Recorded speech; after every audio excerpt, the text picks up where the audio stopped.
அதிர்வு நிகழ்ச்சியோடு இணைந்திருக்கிறீர்கள். நாங்கள் பாராளுமன்ற உறுப்பினர் திலகராஜ் அவர்களோடு பேசிக் கொண்டிருக்கிறோம். ஐயா, நீங்கள் குறிப்பிட்ட விடயத்தை தொடரும். இப்பொழுது சஜித் பிரேமதாஸ் அவர்கள் கேகாலை கூட்டத்தில் என்ன சொன்னார் என்றால், நாங்கள் இந்த மக்களின் எங்களது கோரிக்கைகளில் ஒன்றுதான் இது, தென்பகுதியில் எவ்வாறு சிங்கள மக்களுக்கு சிறுதோட்ட உடைமையாக வழங்கப்பட்டிருக்கிறதோ நாங்கள் ஒன்றும் புதிதாகவோ அதிகரித்தோ கேட்கவில்லை. அதே முறைமை இவர்களுக்கு அறிமுகப்படுத்தி இந்த பெருந்தோட்ட கட்டமைப்பை மாற்றிவிடுங்க, ரீஸ்ட்ரக்சர் தட். அதை மாற்றிவிட்டு நீங்கள் அந்த முறைமையை அறிமுகப்படுத்துகின்ற போது என்ன நடக்கும் என்று சொன்னால் இந்த இந்த 1000 ரூபாய் 500 ரூபாய் என்ற ஒப்பந்த விளையாட்டுகள் இல்லாமல் போகும். அப்போது தென்பகுதி மக்கள் 1000 ரூபாய்க்கு மேற்பட்ட வருமானத்தையும் பெறுகிறார்கள் ஒரு நாளைக்கு. அதை விட குறைஞ்ச வருமானம் வரும். அப்போது நாங்கள் எதுக்கும் தயாராக இருக்க வேண்டும். ஏன்னா கிலோ கணக்கில் தான் நாங்கள் சுயமாக இருப்போம். நம்ம தேயிலை மாத்திரமல்ல, மாற்று பயிர்கள் நீங்கள் நட்டுக்கொள்ளலாம். நீங்கள் தென்பகுதிக்கு போனால் பார்க்கலாம், இடையிலே கராம்பு மரம் நிற்கும், ஏலமரம் நிற்கும், மிளகு கொடி நிற்கும். அதில் இருந்த வருமானம் சொல்ல பூக்களை வளர்க்கலாம், ஏகப்பட்ட வேலைகளை செய்து கொள்ளலாம். அவர் சொன்னது, கோட்டபாய 1000 ரூபாய் சம்பளம் பெற்றுக் கொடுப்பதாக இருந்தால் நான் 1500 ரூபாய் வருமானம் பெற்றுவதற்கான மாற்று வழிகளை நாங்கள் செய்வோம். 1500 ரூபாய் வருமானமாக பார்க்கிறோம். எனவே சேலரி என்பதும் ரெம்யூனரேஷன் என்பதோ அல்லது ரெவென்யூ என்பதோ அல்லது இந்த சொல்லாடல்களை புரிந்து கொள்வதெல்லாம் இந்த 150 வருட காலத்தில் கொஞ்சம் கஷ்டமான விஷயம்தான். அதை ஒரு சிந்தனை போக்கோடு இந்த ஆய்வுகளோடு அதை பார்ப்பதும், இந்த 50 ரூபா கோதுமை விலை கூடிருச்சு, சில செய்தி நிறுவனங்கள் இருக்குது, மக்கள் அவை ஏன் மூலம் பேரை வைத்துக்கொண்டு கோதுமை விலை கூடிருச்சு பாருங்களே இருக்குன்னா என்ன கோட்டபாய் வந்தால் கோதுமை விலை குறைச்சிடுவாரா? அதுவெல்லாம் அல்ல. இதெல்லாம் சில்லறைத்தனமான விளம்பரங்கள். நாங்கள் அதற்காக அதை குற்றச்சாட்டு கொடுக்க சாதாரண இப்போ 4 ரூபாய் இவர் நியாயப்படுத்துகிறார். நீங்கள் எப்படியும் எடுத்துக்கொள்ளுங்கள். பிஎஸ்டிடி என்பதற்குள் இந்த கம்பெனிகள் பணம் செலுத்தி வேலை செய்வதன் ஊடாக எவ்வாறு அதை இல்லாமல் ஆக்கினால் எவ்வாறு சம்பளத்தை அதிகரிக்கலாம் என்பதை நான் விஞ்ஞானபூர்வமாக நிறுவுகிறேன். இப்போது அதற்கு அப்படி என்றால் நீங்கள் அடுத்த கேள்வி வைக்க தானே வேண்டும். அப்படின்னா என்ன? ஆமாம், உருவாக்கி காட்டியிருக்கிறோம். அதிகார சபை வந்தால் பிஎஸ்டிடி இயல்பாக இல்லாமல் போகிறது. வருங்காலத்தில், உடனடியாக அல்ல, வரும் போகும்போது அதற்கு செலுத்த வேண்டிய பணத்தை கம்பெனி அவர்களுக்கு கொடுக்க வேண்டுங்கிற கட்டாயம் வருகிற போது இதெல்லாம் நடக்கும். எனவே இதெல்லாம் எப்போது நடைமுறைக்கு வரும்? அதிகார சபை ஆரம்பித்து விட்டாச்சு. ஆரம்பித்து இப்போது அதிகார சபைக்கான பணிப்பாளர்கள் நியமிக்கப்பட்டாது. நான் உண்மையிலே செப்டம்பர் மாதம் நாங்கள் அவசரமாக கடந்த 3-4 வருட காலமாக வேலை செய்த விடயம், செப்டம்பர் மாதம் ஏன் நாங்கள் அந்த சட்டத்தை நிறைவேற்றினோம் என்றால், நவம்பர் மாதத்திலே வரவு செலவு திட்டம் வர இருக்கிறது. எனவே இந்த அதிகார சபையை வரவு செலவு திட்ட புத்தகத்திற்குள் தள்ளி அதற்கான ஒரு நிதியீட்டத்தை பெற்று இந்த வேலை திட்டத்தை முன்னெடுப்பது தான் எங்களுடைய வேலையாக இருந்தது. அக்டோபர் மாதத்திலே அரசாங்கத்தை களவெடுத்து விட்டார்கள். நவம்பர் மாதம் பட்ஜெட்டே வரவில்லை. அப்போ குறைந்தபட்சமாக நீங்கள் எடுத்து பாருங்கள், இந்த வரலாற்றை எல்லாம் நான் சொல்லுகிற காரணங்கள், நான் முன்வைக்கின்ற காரணங்கள் எல்லாம் விஞ்ஞானபூர்வமாக ஆய்வு செய்யப்பட்டவை. நீங்கள் கடந்த காலம் முழுவதுமாக இந்த அமைச்சின் அறிக்கைகளை, வரவு செலவு திட்ட அறிக்கைகளை பாருங்கள், அதில் வழங்கப்பட்டிருக்கிற நிறுவனங்களை பாருங்கள். இந்த அதிகார சபை தான் முதலாக மலைநாட்டு புதிய கிராமங்கள் உட்கட்டமைப்பு அமைச்சு கீழாக வருகின்ற அரச நிறுவனம். அமைச்சு இருக்கிறது, அமைச்சுக்கு கீழாக ஒரு அரச நிறுவனமே இல்லை, ஒரு திணைக்களமே இல்லை, ஒரு கூட்டுத்தாபனமே இல்லை. எப்படி அமைச்சு செய்வீர்கள்? எப்படி அந்த அமைச்சு நடத்துவது? அதற்கான சாத்தியப்பாடு இல்லை. அதை அமைச்சு செய்கின்ற போது அவர் முதன்முறையாக இந்த அதிகார சபை பேரைத்தான் கொண்டு வந்தமே தவிர இந்த அதிகார சபைக்கான நிதியை ஒதுக்கிடுவதற்கான வாய்ப்பினை மஹிந்த ராஜபக்ச குழுமத்தினர், தொண்டமான் குழுமத்தினர் சேர்ந்து கடந்த வருடம் எங்களுக்கு வழங்கவில்லை. இடைக்கால வரவு செலவு திட்டம் போன்ற ஒன்றைத்தான் வழங்கியிருந்தார்கள். எனவே இதன் அடிப்படைகள் இதற்கு எவ்வாறு வழங்கப்படும்? இப்பொழுது ஸ்ட்ரக்சரல் லெவல் என்கின்ற அடிப்படையில் ஒரு குறிப்பிட்ட தொகை நிதியை ஒதுக்கி கட்டமைப்பு பணிகளை செய்து கொண்டிருக்கிறோம். இந்த பெருந்தோட்ட கம்பெனிகளின் பணிப்பாளர்களை கொண்டு இயங்கிய பிஎஸ்டிடிக்கு பதிலாக மாற்றமாக எங்கள் சமூகத்தின் பிரதிநிதிகளை அதற்குள் நாங்கள் சேர்த்திருக்கிறோம். தலைவராக சந்திரா சாஃப்டர் அவர்கள் இருக்கிறார்கள். அவர் ஒரு நிர்வாக அனுபவமிக்க, இலங்கையிலே காப்புறுதி தந்தை என சொல்லக்கூடிய அளவுக்கு காப்புறுதி துறையிலே மிகுந்த நிர்வாகத்தை பெற்றுக்கூடியவர். அந்த அனுபவத்தை அவர் தலைவராக்கி இருக்கிறோம். எங்களது ஆலோசகராக இருக்கக்கூடிய வாமதேவன் அவர்கள் அதில் முக்கியமான பணிப்பாளராக இருக்கிறார். சந்திரபோஸ் அவர்கள், கலாநிதி சந்திரபோஸ் அவர்கள் திறந்த பல்கலைக்கழகத்தின் விரிவுரையாளராக இருக்கிறார் கலாநிதி, அவரை ஒரு பணிப்பாளராக சேர்த்திருக்கிறோம். கௌதமன் ஒரு கணக்காளராகவும் ஒரு ஹார்வர்ட் பல்கலைக்கழக பட்டதாரி அவர், அதுக்கு மேலதிகமாக ஒரு சட்டத்தரணியாகவும் இருக்கிறார். இது போன்ற எங்கள் சமூகத்தின் கல்விமான்களை அதற்குள் பணிப்பாளர் சபை பொறுப்பில் கொடுத்து இந்த அரசாங்கம் செய்யாமல் இருந்த வேலையை, தனியார் யாரோ தீர்மானித்து கொண்டிருந்த இந்த வேலையை செய்யுங்கள் என எங்கள் சமூகத்தின் கையில் அதிகாரத்தை கொடுத்திருக்கிறோம். அது அதிகார சபையை உருவாக்கி நாங்கள் தலைவராக உட்கார்ந்திருக்கிறோம். இல்லை, உண்மையில் ஒரு பக்கத்தில் முற்போக்கு கூட்டணியை பொறுத்தவரையில் நீங்கள் செய்வது எப்போதோ செய்திருக்க வேண்டிய 1000 பிரச்சனைகளுக்கான அடிப்படை பிரச்சனைகள் என்ன, அதனை எங்கிருந்து ஆரம்பித்து அதனை முன்னகர்த்தி அதற்கான தீர்வுகளை பெற்றுக் கொடுக்கலாம் என்பதற்கான ஒரு கட்டமைப்பை நீங்கள் நிறுவியிருக்கிறீர்கள். அது உண்மையில் பாராட்டத்தக்க விடயம். அதே சந்தர்ப்பத்தில் இந்த தேர்தல் அரசியல் வருகிறது. இதோகா ஒரு பக்கமும் தமிழ் முற்போக்கு கூட்டணி இன்னொரு பக்கமாகத்தான் தேர்தலை சந்திக்கிற சுபாவத்தை நாங்கள் அண்மை காலமாக இது நோக்கி வருகிறோம். எப்போதும் அப்படித்தான். இந்த நிலைமை தொடர்வது என்பது இவ்வாறான பிரச்சனைகளை மையம் கொண்டிருக்கிற மலையகத்துக்கு ஒரு சாபமாக அது அமைந்து விடாதா? அனைத்து தரப்பினரும் ஒன்றிணைந்து ஒன்று கூர்ந்து, ஏனென்றால் இப்பொழுது பிரச்சனைகள் என்பது கீழ்மட்டத்திலே இருக்கிறது. ஒரு மேல்தட்டு அளவில் வந்திருந்தால் பிரச்சனை இல்லை, வருகிறவர்கள் மாறி மாறி சின்ன சின்ன வேலை திட்டங்களை மேற்கொண்டாலும் கூட மலையக சமூகத்தில் ஒரு வளர்ச்சியை எதிர்பார்க்கலாம். இப்போது அனைவரும் சேர்ந்து, மலையக மக்களும் சேர்ந்து, அரசியல் பிரதிகளும் சேர்ந்து, புத்திஜீவிகள், கலிமான்கள் எல்லாரும் சேர்ந்து இப்பொழுது அந்த சமூகத்தையும் அந்த மக்களையும் கட்டியெழுப்ப வேண்டிய ஒரு கட்டாயத்தில் இருக்கிற நேரம், இன்னமும் இருவேறு துருவங்களாக இருந்து கொண்டு அரசியல் செய்வது என்பது மலையகத்துக்கு எந்த தூரம் ஆரோக்கியமானது? இன்னமும் இருவேறு துருவங்களாக இருக்கிறோம் என்பதற்கு அப்பால் பல முறை ஒன்றாக சேர்ந்து செயற்படுவதற்கான சந்தர்ப்பங்கள் உருவாகி இருந்தன, செயற்படுவதற்கான முயற்சிகளும் மேற்கொள்ளப்பட்டிருக்கின்றன. அதில் நாங்கள் சம்பந்தப்படவில்லை, தொழிலாளர் தேசிய சங்கம் சம்பந்தப்படவில்லை, வேறு தரப்பினர் செய்திருக்கிறார்கள். இப்படி ஒரு குற்றச்சாட்டை மறுக்க வேண்டும். இலங்கை தொழிலாளர் காங்கிரஸோடு இணைந்து செல்வதற்கு கடந்த காலங்களில் எல்லாம் பல முயற்சிகள் எடுக்கப்பட்டிருக்கின்றன. ஒரு சில முயற்சிகளை மாத்திரம் சொல்கிறேன். 1999ஆம் ஆண்டு அப்போது இலங்கை தொழிலாளர் காங்கிரஸுக்குள் ஒரு பிளவு வந்து, இந்த நோட்ஸும் எனக்கு வேணாம், அவங்க வரலாறு நான் சொல்லுவேன். செல்லசாமி அவர்கள் செயலாளராக இருந்தார். அவரது கட்சியோடு அந்த செயலாளர் சின்னம் சேவல் சின்னம் போனதோடு இவர்கள் சின்னம் இல்லாமல் இருந்தார். அப்போதைய மாகாண சபை தேர்தலை சந்திக்க வேண்டியிருந்தது. அனைத்து கட்சிகளும் ஒன்று சேர்ந்து இந்திய வம்சாவளி மக்கள் பேரணி என ஒன்று உருவாக்கினார்கள். சந்திரசேகரன் மாத்திரம் அதில் சேரவில்லை, மலைய மக்கள் முன்னணி அதில் சேரவில்லை. அந்த பேரணிக்கு சின்னமாக தெரிவு செய்யப்பட்டது அப்போதைய தொழிலாளர் தேசிய சங்கத்தின் சின்னமான மயில். எனவே நானும் திகாம்பரம் அவர்களோ அது இப்போது இருக்கக்கூடிய தலைமுறையினர் தொழிலாளர் தேசிய சங்கத்தில் இல்லாத ஒரு காலகட்டத்தில் தொழிலாளர் தேசிய சங்கத்தின் சின்னத்திலேயே இலங்கை தொழிலாளர் காங்கிரஸ் போட்டியிட்டு இருக்கிறது.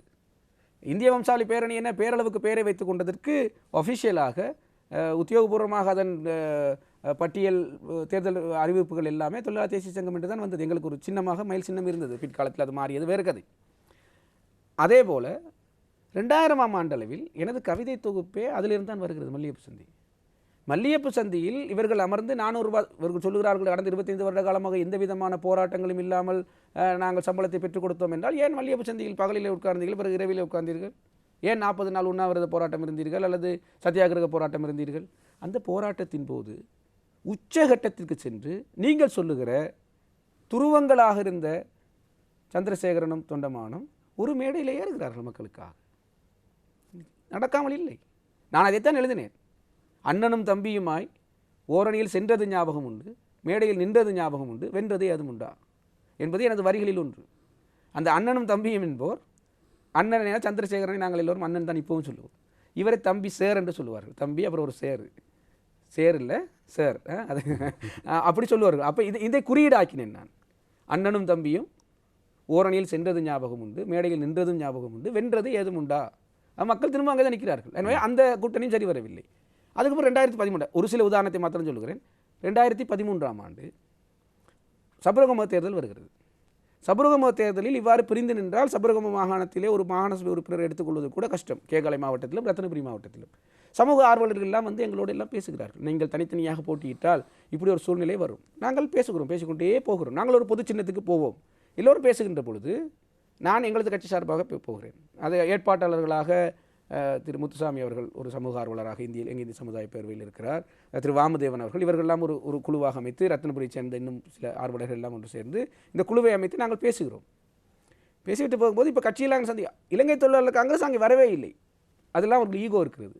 ஒரு மேசைக்குள்ள வர மாட்டார், யாராவது தூதுவர் வருவார், இவர்கள் ஒருவர் தான் அவரை பிரதித்துப்படுத்துகிறார். கடைசியாக வந்து சொல்கிறார்கள், ஒப்பந்தம் வைக்க ரெடி, ஆனால் எல்லாம் வந்து எங்கள் காரியாலயத்தில் தான் சைன் பண்ணணும், எங்கள் சின்னத்தில் தான் போட்டி போடணும் என்கிற தகவல் வருகிறது. நான் எழும்பினேன். நாங்களும் கட்சி வைத்திருக்கிறோம், நாங்களும் கட்சி செயலாளர்கள் தான்.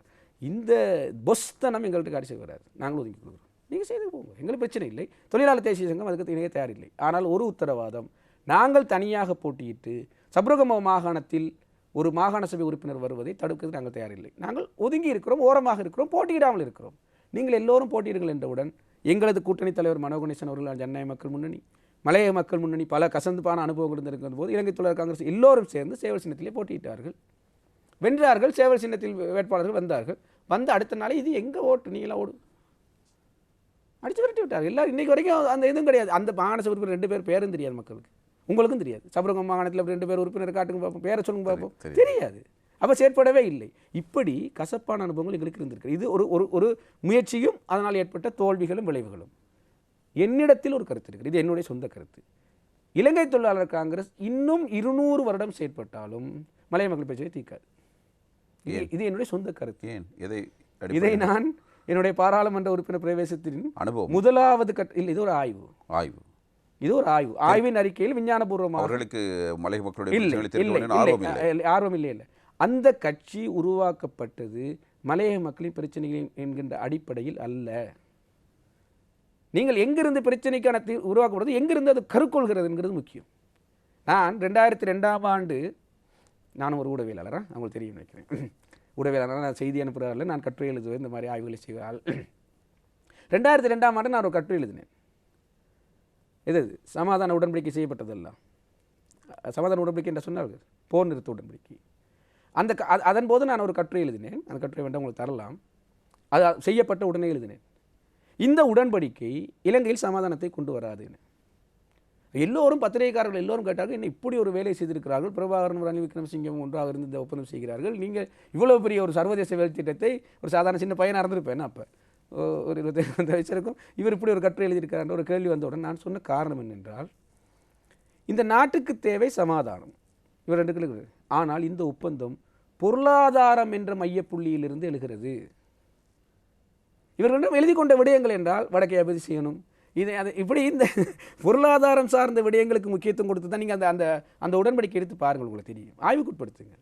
அப்போ தேவைப்பட்டது நாங்கள் முதல்ல சண்டையை விட்டுட்டு பிரச்சனைக்கான தீர்வு, அதிகார பகிர்வு, இதுக்குள் வருவோம் என்பது தான் பேசப்பட்டிருக்க வேண்டிய விடயம். ஆனால் பேசப்பட்ட விடயம் பொருளாதார ரீதியாக கொடுக்கல் வாங்கல் செய்வது போன்ற ஒரு எக்ரிமெண்ட் தான் செய்யப்பட்டது.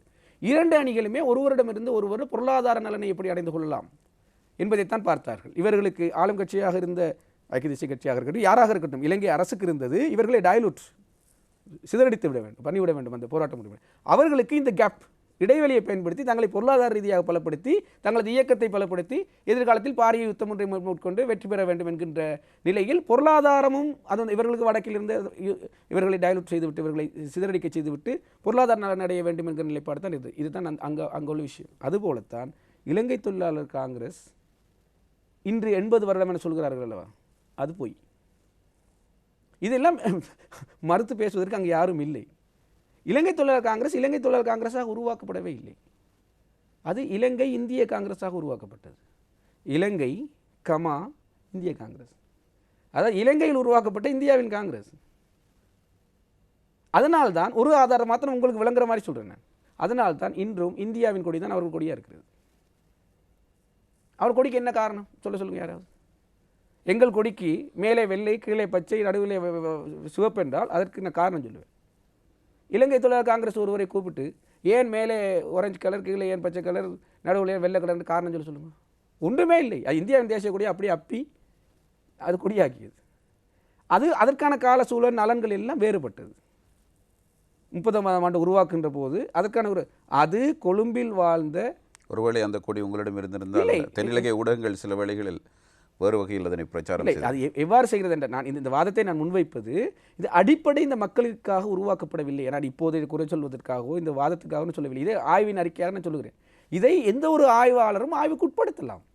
எனக்கு பதிலான ஒரு ஆய்வை அவர்கள் சமர்ப்பிக்கலாம். அது பிரச்சனை அல்ல. அது உருவாக்கப்பட்டது. அது ஏன் அதுக்கான தோற்றப்பாடு வருகிறது என்றால், இலங்கையிலே இந்திய காங்கிரஸ் உருவாக்கப்பட வேண்டும் என்றால் இலங்கையில் வாழ்ந்த இந்தியர்களுக்கு ஏற்பட்ட பிரச்சனை தீர்ப்பதற்காக உருவாக்கப்பட்ட அமைப்பு. இலங்கையில் வாழ்கின்ற மலையக தோட்ட தொழிலாளர்களை உள்வாங்கிக் கொள்வதற்காகவோ அவர்கள் பிரச்சனை தீர்ப்பதற்காக உருவாக்கப்பட்ட அமைப்பு அல்ல. அங்கிருந்து வருகிறேன் நான் அதில் உள்ள தனிப்பட்டவர்கள் யாரையும் குற்றம் சுட்டவில்லை. இந்த தியரி, அந்த அடிப்படை விஷயம் இருக்குது தானே. உங்கள் பிரச்சனை தீர்ப்பதற்கு உங்கள் பிரச்சனையை கையில் எடுக்க வேண்டும். எனது பிரச்சனையை வைத்துக்கொண்டு இன்னொரு பிரச்சனையை வைத்துக்கொண்டு உங்களது பிரச்சனையை தீர்ப்பதற்கு முயற்சித்தால் அது உங்களுக்கான தீர்வாக வருவதற்கான வாய்ப்பு இல்லை அங்கே. எனவே அந்த வர்த்தகர்களுக்கு ஏற்பட்ட பிரச்சனை, கொழும்பு வாழ் இந்திய பிரஜைகளான பெரும் வர்த்தகர்களுக்கு ஏற்பட்ட பிரச்சனை, அப்போது ஒரு இனவாத பிரச்சனை வந்தது. இன ரீதியாக இப்போதும் கூட நான் அது வர்த்தக விடயமாக போய்விடும். இலங்கையில் இருக்கக்கூடிய பிரபலமான ஒரு வர்த்தக நிறுவனங்கள் எடுத்து பார்த்தால் அதற்குள் இந்திய வம்சாவளியினர் செல்வாக்கு இருக்கும். அவர்கள் இப்போது பெயர் மாறி இருப்பார்கள், இப்போது வடிவு மாறி இருப்பார்கள். அவர்கள் பூர்வீகத்தை பார்த்தால் இந்திய தொடர்பு இருக்கும். அது கோவாவிலிருந்து வந்தவர்களாகவும் இருக்கலாம், கொச்சினிலிருந்து வந்தவர்களாகவும் இருக்கலாம், தூத்துக்குடியிலிருந்து வந்தவர்களாகவும் இருக்கலாம், கீழக்கரையிலிருந்து வந்தவர்களாகவும் இருக்கலாம். ஆனால் இந்தியர்களாக இருந்திருப்பார்கள். எனவே அந்த வந்தபோது இவர்கள் அந்த காலத்து இனவாதம் ஒன்று இந்தியா என்கின்ற அடிப்படையில் எழுந்தது. அதாவது இந்தியர்கள் வந்து இங்கே வர்த்தகம் செய்து சம்பாதிக்கிறார்கள், எங்களுக்கான வருமானம் இல்லாமல் போகிறது என்ற சிங்கள இனவாத தரப்பிலிருந்து வருகின்ற போதுதான் இந்திய என்ற மனநிலையோடு அதனை பாதுகாப்பதற்காக ஒரு உருவாக்குகிற அமைப்பாக அல்லது அவர்கள் நலனை சார்ந்த அமைப்பாக உருவாகிறது. காலப்போக்கில் அது வெற்றியடைகிறது. அந்த அமைப்பு உருவாக்கத்தினோடு அது வெற்றியடைந்து சமரசமாகிறார்கள். அதற்கு பிறகு இந்த அமைப்புக்கான தேவைப்பாடு இல்லாமல் போகிறது. ஏன் அது அவரோட பிரச்சனை முடிஞ்சு போச்சு. ஆனால் அமைப்பு இருக்கிறது. என்ன செய்கிறார்கள்? இந்த அமைப்பை எப்படி கொண்டு நடத்துறது? யார் எஞ்சி இருக்கிற இந்தியர்கள் யாருன்னு அவர்களை அள்ளியதுக்குள்ளே போடுகிறார்கள். அப்போது இவர்களது என்ன பிரச்சனை என்று பார்த்தது உருவாக்கப்படவில்லை. அப்படித்தான் உருவாகிறது. எனவே அந்த உருவாக்கம் அவர்களுக்கானது அல்லாத போது பிறகு இலங்கை இந்திய காங்கிரஸ் இந்தியாவை தூக்கிவிட்டு இப்போது எஞ்சிருக்கிறது யார்? தொழிலாளர் மட்டும்தானே. தொழிலாளரை தூக்கி வைத்துவிட்டு இலங்கை தொழிலாளர் காங்கிரஸ் ஆகிறது. எனவே 80 வருட கால வரலாற்றில் இலங்கை தொழிலாளர் காங்கிரஸ் என்ன பதிவு செய்யவில்லை. அது சரியான ஆய்வுக்குட்படுத்தினோம் எத்தனை வருடம் என்பது தெரிய வரும். 50கள் பிற்கூறுகளில் தான் இலங்கை தொழிலாளர் காங்கிரஸ் ஆகிறது. இலங்கை தொழிலாளர் காங்கிரஸின் ஸ்தாபக தலைவர் சௌமிய தொண்டமான் இல்லை. இன்று அவர்தான் என காட்டப்படுகிறார். கே ராஜலிங்கம் புசலாவை தன்னுடைய குடும்ப பரம்பரை காணியை பாடசாலைக்காக கொடுத்து இன்று இருக்கிற சரஸ்வதி தேசிய பாடசாலை கே ராஜலிங்கம் அவர்களின் குடும்ப சொத்து. அவர் தன்னுடைய பெயரில் உருவாக்க அத்தகைய ஒரு தலைவர் தான் அந்த அமைப்பின் ஸ்தாபக தலைவரானார். இன்று யார் சொல்வதற்கு இருக்கிறார்கள்? அவரது பெயரை இவர்தான் இலங்கை தொழிலாளர் காங்கிரசின் ஸ்தாபக தலைவர் என்று சொல்வதற்கு யார் இருக்கிறார்கள்? அவர் முயற்சி எடுத்தார். இது இலங்கை இந்திய காங்கிரஸை தவிர்த்து விட்டு இலங்கை தொழிலாளர் காங்கிரஸாக வந்தவுடன் இந்த மக்களுக்கான அவரை மலையக காந்தி என்பார்கள். காந்தியை போல வாழ்க்கையை துறந்தவராக எந்த விதமான இல்லாமல் இந்த மக்களுக்காக பாடுபட்டு இருந்த தலைவர். 47ஆம் ஆண்டு இவரோடு பாராளுமன்றத்தில் இருந்தவர். சி.வேலுப்பிள்ளை பாராளுமன்றத்தில் இருந்தவர். ராமானுஜம் பாராளுமன்றத்தில் இருந்தவர். இப்படி பலர் இந்த மக்களுக்காக சரணப்பட்டது. இவர்கள் எல்லோரையும் ஓரங்கட்டிவிட்டு இவர்கள் எல்லாத்தையும் ஒதுக்கி வைத்துவிட்டு இது தொண்டமான் காங்கிரஸ், தோகா இலங்கை தொழிலாளர் காங்கிரஸ் அல்ல, இது தொண்டமான் காங்கிரஸ் என இப்போது பாருங்கள் பரம்பரை. ஏன் ஒரு இளைஞர் அணி தலைவராகவும் அடுத்து இவர் மகனே வர வேண்டும்? சௌமியமூர்த்தி தொண்டமானில் ஆரம்பித்து இடையிலே எல்லோரும் ஊடகவியலாளர்கள்லாம் மறந்து விடுகிறீர்கள். ராமநாதன் தொண்டமான் என்று ஒருத்தர் இருந்தார். அவர் தான் ஆறுமுகம் தொண்டமானின் தந்தையார். அவர் மத்திய மாகாண கல்வி அமைச்சராக இருக்கும்போது நான் பூண்டிலே தமிழ் வித்தியாலயத்தில் 10ஆம் ஆண்டு கல்வி கற்றுக்கொண்டிருக்கிறேன். அவரை நேரடியாக எனக்கு தெரியும். அவர் உறவினர்கள் இருந்தார்கள். அவர் வீட்டில் வந்து தங்குவார். நாங்கள்லாம் சின்னவர்களாக இருக்கும்போது அவரை கண்டு ஒளிஞ்சு ஓடுவோம். காரணம் இருக்குது, அவர் ஆங்கிலத்தை தான் பேசுவார். எங்களுக்கு ஆங்கிலம் தெரியாதுன்றபடியாக அவர் கண்டவுடன் அவர் ஆங்கிலத்தை பேசுவாங்க. நாங்கள் ஒளிந்து ஓடிய சிறு வயது அனுபவத்தை சொல்லுகிறேன். நான் அவர் கல்வி அமைச்சராக இருந்தார். இலகுவாக சமூகம் மறந்துவிட்டு நேரடியாக சௌமியமூர்த்தியிலிருந்து ஒரு கனெக்ஷனை கொடுக்குறார்கள் ஆறுமுகம் தொண்டமானுக்கு. அவர் அடுத்தவர் என்ன செய்கிறார்? அவருடைய மருமகனை கொண்டு வருகிறார். இப்போது என்ன செய்கிறார்? மகனை ஒரு பக்கமாக கொண்டு வருகிறார். அப்போ மலையகத்திலிருந்து ஒருத்தருமே இதைத்தான் சொல்லுகிறேன். அப்போது இந்த மக்களுக்கான பிரச்சனை தீர்க்கப்படுமாக இருந்தால் இந்த மக்களுக்குள் இருந்து அந்த தலைமைத்துவம் வரணும். இந்த மக்களிலிருந்து அந்த பிரச்சனை பேசப்படணும். அதனால தான் துணியோடு உட்காந்து நான் பேசிக் கொண்டிருக்கிறேன். அவர்கள் 5 பேரையும் கொண்டு வந்து உட்கார வைங்க. A to Z எல்லா தொண்டமான்களையும் உட்கார வைங்க. நான் ஒத்தை ஆளாக இதுவும் வேண்டாம். எனக்கு இந்த ஐபேடு இந்த ஃபோனும் வேணாம். இது சஜித் வெறுங்கையோடு இருந்து நான் விவாதிக்கிறேன். இது சஜித். ஆமாம், ராஜபக்ஷ குடும்பம். அதே தான் இலங்கையில் ராஜபக்ஷ குடும்பம் என்றால் மலையகத்தில் தொண்டமான் குடும்பம். அப்படி ஒரு குடும்பம் ஒரு எல்லா விடயத்தையும் செய்து முடிக்கிற ஒரு குடும்பமாக இருக்க முடியும் என தேசிய ரீதியாக ராஜபக்ஷ குடும்பத்தையும் ஏற்றுக்கொள்ள முடியாது, மலையகத்தில் தொண்டமான் குடும்பத்தை ஏற்றுக்கொள்ள முடியாது. நீங்கள் அதிலிருந்து கட்டிக்காரர்கள் வந்து அவர் செய்வாராக தான் ஏற்றுக்கொள்வார். இலங்கை தொழிலாளர் காங்கிரஸ் கோட்டாபய ராஜபக்ஷவுக்கு ஆதரவு அளிப்பது உங்களுடைய வேட்பாளருடைய வெற்றியை பாதிக்கிறது என்கிற அச்சத்தில் அவ்வாறு குறிப்பிடுகிறது. ஏன் அச்சப்பட வேண்டும்? 2010ஆம் ஆண்டு மஹிந்த ராஜபக்ஷ அவர்கள் ஜனாதிபதி, இப்போது மைத்ரிபால சிறிசேன ஜனாதிபதி. 2010ஆம் ஆண்டு மஹிந்த ராஜபக்ஷ அவர்கள் ஜனாதிபதியாக இருக்கிற போது நாங்கள் பாராளுமன்றத்தில் இல்லாமலே மாகாண சபை உறுப்பினராக வைத்துக்கொண்டு சரத் பொன்சேகா அவர்களை வேட்பாளரை முன்னிறுத்தி மஹிந்த ராஜபக்சவை நுவரெலியாவில் தோற்கடித்தோம். அப்பொழுது அவர் ஜனாதிபதியாக இருக்கும் போதே நாங்கள் தோற்கடித்தோம். எங்களுக்கு என்ன கோட்டாபய ராஜபக்ச பயம்? இப்பொழுது நாங்கள் பாராளுமன்றத்தில் ஒரு அமைச்சரும் நான் பாராளுமன்ற உறுப்பினராகவும் இருக்கிறோம். இந்த ஊடக வாய்ப்பெல்லாம் அப்போது இல்லை. எங்களை யார் என்றே தெரியாது. திகாம்பரம் யார் என்று தெரியாது, திலகராஜ் யார் என்று தெரியாது. அப்போதே நாங்கள் நுவரெலியாவில் நீங்கள் சரத் பொன்சேகாவிட்டு வெற்றி படத்தை எடுத்து பாருங்கள். வடகிழக்குக்கு வெளியே ஒரு இடம் வெற்றி பெற்றிருக்கும் வந்தால் அது நுவரெலியா மாவட்டம். ஜனாதிபதியாக மஹிந்த ராஜபக்சே இருக்கும் போதே மாகாண சபையில் இருந்து கொண்டு இளைஞர்களாக நாங்கள் இருந்து எதிர்த்து அவருக்கு எதிரான வாக்களி இந்த தொண்டமான் சந்திரசேகரனும் மலையக மக்கள் முன்னணியும் அப்போது அவர்களுக்கு ஆதரவாக இருந்த காலகட்டத்திலேயே நாங்கள் அவர்களை தோற்கடித்து காட்டியிருக்கிறோம். சாதாரண பாஷையில் சொன்ன ஜுஜுபி. அது 2010 யுத்தத்துக்கு பிறகான ஒரு தேர்தல். தமிழ் மக்களுடைய உணர்வுகளையும் நாங்கள் புரிந்து கொள்ள வேண்டும். அது ஒட்டுமொத்தமாக அவங்களுடைய வெற்றி என்றும் நாங்கள் எடுத்துக்கொள்ள முடியாது. தங்களுடைய இனம் சார்ந்த மக்கள் கொல்லப்பட்ட அப்படின்னால் ஏன் பதிலே இல்லை பதில் இல்லை அதை இதெல்லாம் நியாயப்பாடு சொல்லக்கூடாது. நான் சொல்லவில்லை, நான் சொல்லுகிறேன் காரணம். பதுளையில் எங்களை போன்ற ஒரு தலைமைத்துவம் வரவில்லை. பதுளையில் எங்களை போன்ற ஒரு தலைமைத்துவம் வந்திருந்தால் இன்று கம்மி கும்மி என பேசிக் கொண்டிருக்கக்கூடிய செந்தில் தொண்டமான் அங்கே அமைச்சராக இல்லை. அதை நான் பதுளை வாழ் மலையக தமிழர்கள் மீது வைக்கின்ற குற்றச்சாட்டாக கூட சொல்கிறேன். உங்களுக்கும் பதுளைக்கும் நுவரெலியாவுக்கும் பாறை வித்தியாசம் ஒன்று இல்லை. அன்னளவான சனத்தொகை இங்கே 2 பாராளுமன்ற உறுப்பினர்கள் இப்போது இருக்கிறார்கள். 2 பாராளுமன்ற உறுப்பினர்கள் நமக்குள் இருந்து கொண்டு வர முடியுமாக இருந்தால் ஏன் ஒரு இறக்குமதி அமைச்சரை வைத்திருக்க வேண்டும்?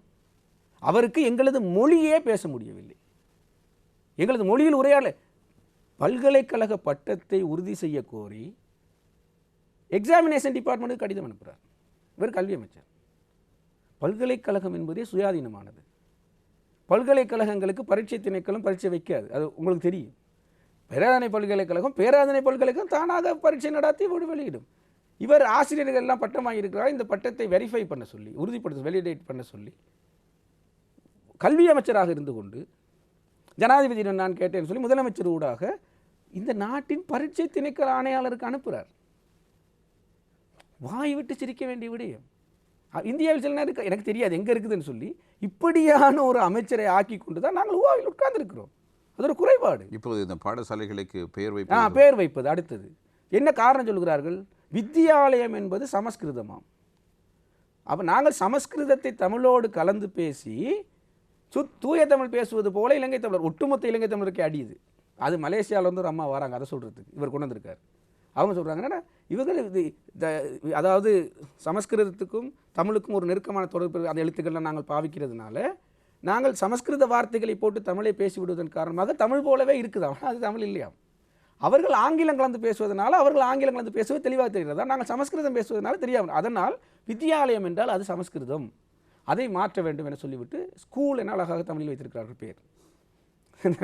அது ஸ்கூல் தான் அதுக்கு வைக்கப்பட்ட பேர். அது ரெண்டாவது வைக்கப்பட்ட பேர் என்னென்னு சொல்லியிருந்தால் விஷ்ணு ஸ்கூல். அப்போ நான் கேட்குறேன், விஷ்ணு சமஸ்கிருதமா தமிழா? இது யாரை ஏமாற்றுவதற்கான வேலை திட்டம் இதெல்லாம். நான் அதை பகிரங்கமாக சொல்லுகிறேன்.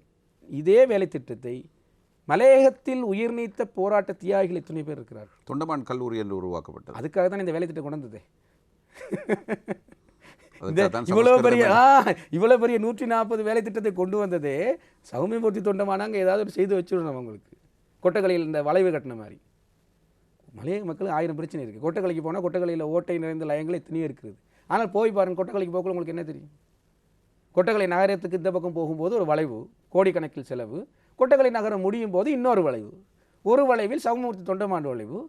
சரி, பரவாயில்லை, அந்த மனிதர் ஒரு இந்த சமூகத்துக்கு தலைமை கொடுத்தவர் ஏற்றுக்கொள்கிறோம். அடுத்த பக்கத்தில் ஏன் கோதை தொண்டமானுக்கு வளைவு? இவருக்கு மனைவியாக இருந்த ஒரே காரணத்துக்காக அவருக்கு ஒரு வளைவு. அதில் எந்தளவு நிதி, யாருடைய நிதி? ஒன்று அரசாங்க நிதி அல்லது தொழிலாளரின் சந்தா நிதி. இதில் என்னத்தை கண்டனாங்க? இதில் என்ன அடிப்படை பிரச்சனை தீர்க்கப்பட்டது? இதற்கு கொட்டப்பட்ட கோடிகளுக்கான கணக்கு யார் பதில் சொல்வது? யாரும் கேட்கல. இவ்வளவு காலம் யாருமே இதை பற்றி கேட்கல. யானை ஐயா ஏன் இந்த வளைவு? காரணத்தை சொல்லுங்க. நான் அதுக்கு பதிலாக சொல்கிறேன், ஒரு தொழிற்சாலையை கட்டி அங்கே இளைஞர்களுக்கு வேலை வாய்ப்பு வழங்கி சௌமியமூர்த்தி தொண்டமான் தொழிற்சாலை பேர் வைங்க, ஐ செல்யூட். நான் அதுக்கு மரியாதை செலுத்துகிறேன். ஏன் அது அவரது பேரில் 1000 குடும்பங்கள் வாழும். அதெல்லாம் விட்டு நாங்கள் பெருமையாக கட்டி ஒரு வளைவை கட்டி விட்டு அதுக்குள் போயிட்டு வரதுனால என்ன நடக்க போகுது? இது போலத்தான் அங்கே அவரோட பேரை வைக்கிறதுக்கு ஒரு வழி வேணும். ஒரு பேரை வச்சுட்டாங்க, 2வது பேரை தெரியும் அங்கிருந்து தேடி பிடிச்சி சந்திரசேகரன் பேரை வச்சாச்சு. மிச்சம் எல்லாம் நீ எதையாவது வச்சுட்டு போனால் அந்த அம்மா கொடுக்குற பேரை வச்சுட்டு வாங்க.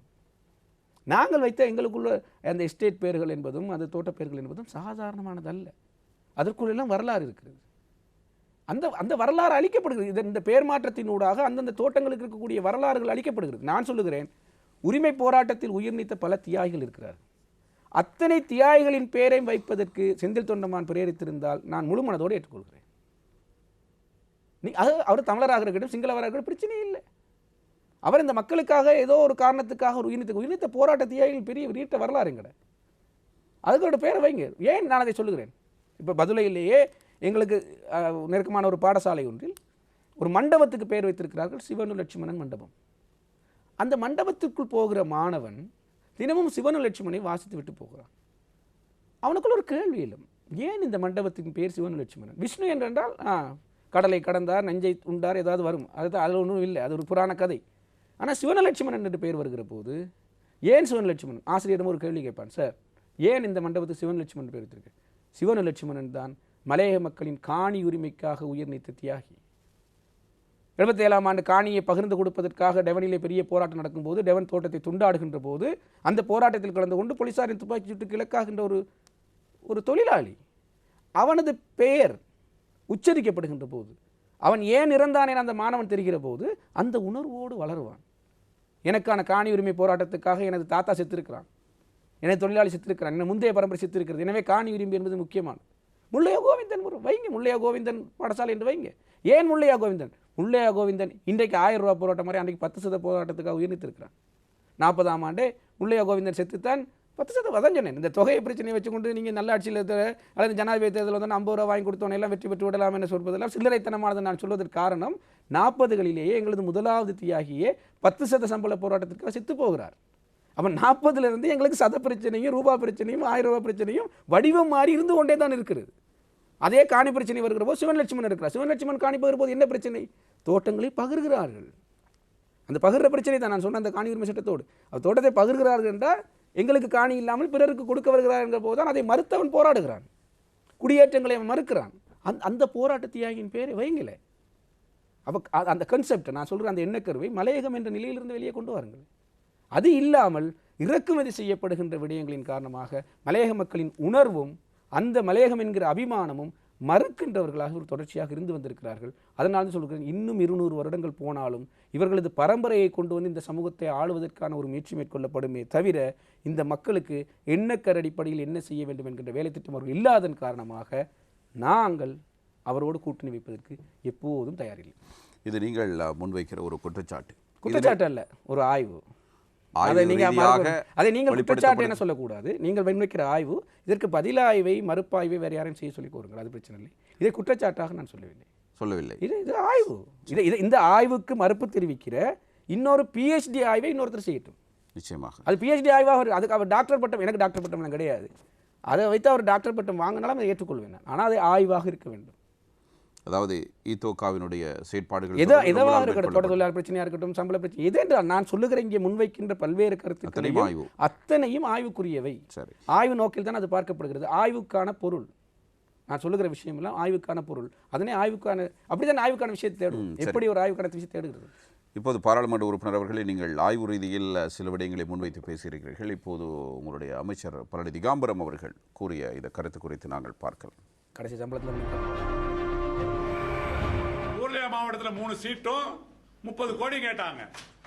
இது இல்லைன்னு சொன்னோன்னே நேரா அங்கிட்டு ஐஜிஎம் பாயிரமாய் பாஞ்சிட்டாங்க. அங்கிட்டு போயிட்டு 30 கோடி வச்சு ஏமாத்திக்கிட்டு இருக்காங்க. 30 கோடி என்பது எங்களுக்கு தேவையில்லை. நாங்கள் அவர்களிடம் போய் அதை கேட்கும் அளவுக்கு நாங்கள் கேவலமானவர்களும் இல்லை. அதே போல 3 பாராளுமன்ற சீட்டு நாங்கள் ஒரு நாளும் கேட்கவில்லை. ஆகையினால் நாங்கள் அப்படியே கேட்டிருந்தாலும் குறைந்தது ஒரு 6-7 பாராளுமன்ற உறுப்பினர்களை கேட்டிருப்போமே ஒழிய 3 பாராளுமன்ற உறுப்பினர்களை நுரேலியாவுக்கு மட்டும் நாங்கள் கேட்கவில்லை. இது உங்களுடைய அமைச்சருடைய குற்றச்சாட்டு. அதே நேரத்தில் ஈத்தோகாவினுடைய பதிலை நாங்கள் பார்த்திருந்தோம். இதுவும் ஆய்வு ரீதியில் முன்வைக்கப்பட்ட ஒரு குற்றச்சாட்டு. ஆமாம், 32 கோரிக்கைகளை ஐக்கிய தேசிய கட்சியிடம் தூக்கி கொண்டு செல்கிறார்கள், பொதுஜன பேரவையிடம் தூக்கி கொண்டு செல்கிறார்கள். இங்கே போகிறார்கள், அங்கே போகிறார்கள், பேசி முடிய நாங்கள் பொதுஜன பெரமுனவுக்கு ஆதரவு என்கிறார்கள். அப்போது நாங்கள் பகிரங்கமாக ஒரு கேள்வியை கேட்கிறோம், ஏன் ஐக்கிய தேசிய கட்சி இதில் எதனை மறுத்தது? இல்லை, அவர்கள் ஒன்றையும் மறுக்கவில்லை. ஆனால் பொதுஜன பெரமுனவை தான் எங்களுக்கு பிடித்திருக்கிறது. பிடிப்புக்கான 33வது காரணம் என்ன என்று கண்டுபிடிக்கிறோம். 33வது எப்படி கண்டுபிடிச்சிங்க? அது தெரிகிறது தானே எங்களுக்கு தெரிகிறது தானே. இப்போ நாங்கள் கேட்போம் தான் ஐக்கிய தேசிய கட்சியில் நாங்கள் ரைட் நாங்கள் எங்களோட கேட்டார்கள், உண்மையிலே கேட்டார்கள். இலங்கை தொழிலாளர் காங்கிரஸ் அணியினர் எங்களோடு வந்து இணைவதில் எங்களுக்கு ஒரு ஆட்சேபனை இருக்கிறது என கேட்டார்கள். இல்லை என்று நாங்கள் சொன்னோம் இல்லை. பொது தேர்தலில் எங்களுக்கு ஆட்சேபனை இருக்கிறது, அதையும் சொல்லிவிட நாங்கள் வெளிப்படையாக பேசுவோம். பொது தேர்தலில் நாங்கள் அவரோடு சேர்ந்து போட்டியிட மாட்டோம். இப்போது நான் அதை தான் விரிவாக சொன்னேன். அவர்களும் நாங்களும் ஒரு அணியில் போட்டியிட மாட்டோம். நாங்கள் அப்போது அதை பற்றி பேசுவோம். ஜனாதிபதி தேர்தல் என்பது ஒரு தேசிய தேர்தல். இப்போது நாங்கள் எப்படியாவது எங்கள் அணி சார்ந்தவர்களை வெற்றி பெற செய்ய வேண்டிய தேவைப்பாடு இருக்கிறது. அடுத்தது ஐக்கிய தேசிய கட்சிக்கு அவர்கள் ஆதரவு கொடுப்பது ஒன்றும் புதுமையான விஷயமும் கிடையாது. கடந்த 4 வருட காலமாக நான் அதுதான் திரும்ப திரும்ப சொன்னேன். நடந்த 4 வருட காலமாக எல்லா வரவு செலவு திட்டத்துக்கும் ஆதரவு கொடுத்திருக்கிறார்கள். சரி, வரவு செலவு திட்டத்தை ஆதரவு கொடுத்து தான் செந்தில் தொண்டமான் சொல்றார், இல்லை நாங்கள் ஒத்துழைப்பு வழங்கி இந்த நாடை ஏதோ ரைட், ஏதோ ஒரு ரைட், சரி நல்ல இபிஎஃப்ஐ யானை தின்று விட்டது. உள்ளூராட்சி மன்ற தேர்தல் இதுதான் கோஷம் முடிஞ்சுது, அதை அடித்து வெற்றியும் பெற்றாச்சு. அந்த இபிஎஃப் தின்ன யானை கட்சியின் தலைவர் ரணில் விக்ரமசிங்கே. இந்த ரணில் விக்ரமசிங்கவுக்கு எதிராக நம்பிக்கையில்லா பிரேரணை கொண்டு வருது. என்ன செய்திருக்கணும் நீங்கள் நியாயமாக சொல்லுங்கள். ரைட், இந்த நம்பிக்கையில்லா பிரேரணைக்கு ஆதரவு கொடுத்துருக்கணும். ஆதரவு கொடுத்து ரணில் விக்ரமசிங்கே எதிர்த்திருக்கணும். பாராளுமன்ற வரலாற்றை பாருங்கள், பாராளுமன்ற ஏடுகளை போட்டுங்க. அந்த மக்கள்கிட்ட பணத்தை தின்ற இவர்கள் குற்றச்சாட்டிய இபிஎஃப்ஐ முழுங்கிய என்னென்னமோலாம் குற்றச்சாட்டிய ரணில் விக்ரமசிங்கே நல்லவர், இவர் மீது எந்த குற்றமும் இல்லை என பாராளுமன்றத்துக்கு வாக்களிக்கிறார்கள். அப்போ இத்தனையும் ஐக்கிய தேசிய கட்சியோடு செய்துவிட்டு கடைசி 32 கோரிக்கையும் கொண்டு மணிக்கணக்காக பேசிவிட்டு காரணம் கேட்டால் சொல்ல முடியாது எங்களுக்கு அவர்கள் பிடித்திருக்கிறது என்றால் 33வது விடயம் ஏதோ பேசப்பட்டிருக்கிறது. அது எப்படி 30 கோடி என்று சரியாக 30 கோடி அது ஒரு சொல்லாடல் தானே. 32 கோரிக்கை அப்புறம் 30 அது ஒரு ஒரு அளவாக இருக்கக்கூடும், அல்லது அரசியல் புரசலாக காற்றிலே வந்திருக்கக்கூடிய பதிவாக இருந்திருக்கக்கூடும். அடுத்தது 7 பாராளுமன்ற உறுப்பினர் பற்றி 3 பாராளுமன்றம். அவர்கள் இருக்கக்கூடிய பிரதான பிரச்சனை தான் இப்போது பாராளுமன்றத்தில் அவர்களுக்கு போதுமான எண்ணிக்கை இல்லை. இது மிக முக்கியம். அந்த கோடி கணக்கே அதை நாங்கள் விடுவோம், அது ஒரு அரசியல் சொல்லாடலுக்காக வந்திருக்கலாம், அல்லது அரசியல் புரசலாக தகவல்கள் அரசியல் சூழலில் வருந்தானே. இந்த பாராளுமன்ற உறுப்பினர்கள் எண்ணிக்கை அவர்கள் குறைந்தது தொடர்பாக அவருக்கு பெரிய தாக்கம் இருக்கிறது. ஏனென்றால் 2005ஆம் ஆண்டுக்கும் 2010ஆம் ஆண்டுக்கும் இடைப்பட்ட ஒரு பாராளுமன்றம் இருக்கிறது தானே. அந்த பாராளுமன்றத்தை நீங்கள் எடுத்துக்கொள்ள வேண்டும். எத்தனை பேர் இருந்தார்கள்? 8 பாராளுமன்ற உறுப்பினர்கள் இருந்தார்கள். அப்போது ஒரு கேப், ஒரு இடைவெளி, அதில் 4 பேர் இருக்கிறார்கள். 2010ஆம் ஆண்டுக்கும் 2015ஆம் ஆண்டுக்கும் இடைப்பட்ட பாராளுமன்றத்திலே முத்துசுலிங்கம் அவர்கள் தேசிய பட்டியலூடாக வருகிறார். ஆர்மோன் தொண்டமானும் ராஜதுரையும் ராதாகிருஷ்ணன் இவர் 3 போட்டிட்டு வருகிறார். 4 2015ஆம் ஆண்டுக்கு 2019ஆம் ஆண்டுக்கு இடைப்பட்ட காலப்பகுதி 2. அப்போ எனவே 8, 4, 2 3 பாராளுமன்ற காலப்பகுதிகளுக்குள் இவர்கள் சடுதியாக சரிவை சந்திக்கிறார்கள். நாங்கள் 2010ஆம் ஆண்டுக்கும் 2005ஆம் ஆண்டுக்கும் 2010ஆம் ஆண்டுக்கும் இடையிலே மலைய மக்கள் முன்னிலையில் சந்திரசேகரன் தேசிய பட்டியல் ஒன்று கிடைக்கிறது. கொழும்பு ராதாகிருஷ்ணன் என சொல்லுவோம், பெருமாள் ராதாகிருஷ்ணன் அவர்கள், அவர் 2 பேர் இருக்கிறார்கள். இன்றும் மலைய மக்களில் அந்த 2 காப்பாற்றப்பட்டிருக்கிறது. பதிலிலிருந்து 2 போட்டியிட்டு தேசிய பட்டியல் இல்லாமல். மனோகணேசன் அவர்கள் ஜனநாயக மக்கள் முன்னணியராக இருக்கிறார். அன்று 1ஆக இருந்தவர் இன்று கண்டி மாவட்டத்தில் ஒரு பாராளுமன்ற உறுப்பினரை பெற்று 2ஆக உயர்ந்திருக்கிறார். நானும் திகாம்பரமும் 2005-2010ஆம் ஆண்டு இந்த பாராளுமன்ற நெல் கூட எங்கள் மீது படவில்லை. நாங்கள் மாகாண சபையில் இருக்கிறோம், ஒரு உறுப்பினர். 2010ஆம் ஆண்டு போட்டியிட்டு ஒரு உறுப்பினரை வென்றெடுத்து 2015ஆம் ஆண்டு 2 உறுப்பினர் வென்றெடுத்து இப்போ ஆளுக்கு 2 உறுப்பினர் இருக்கிறோம்.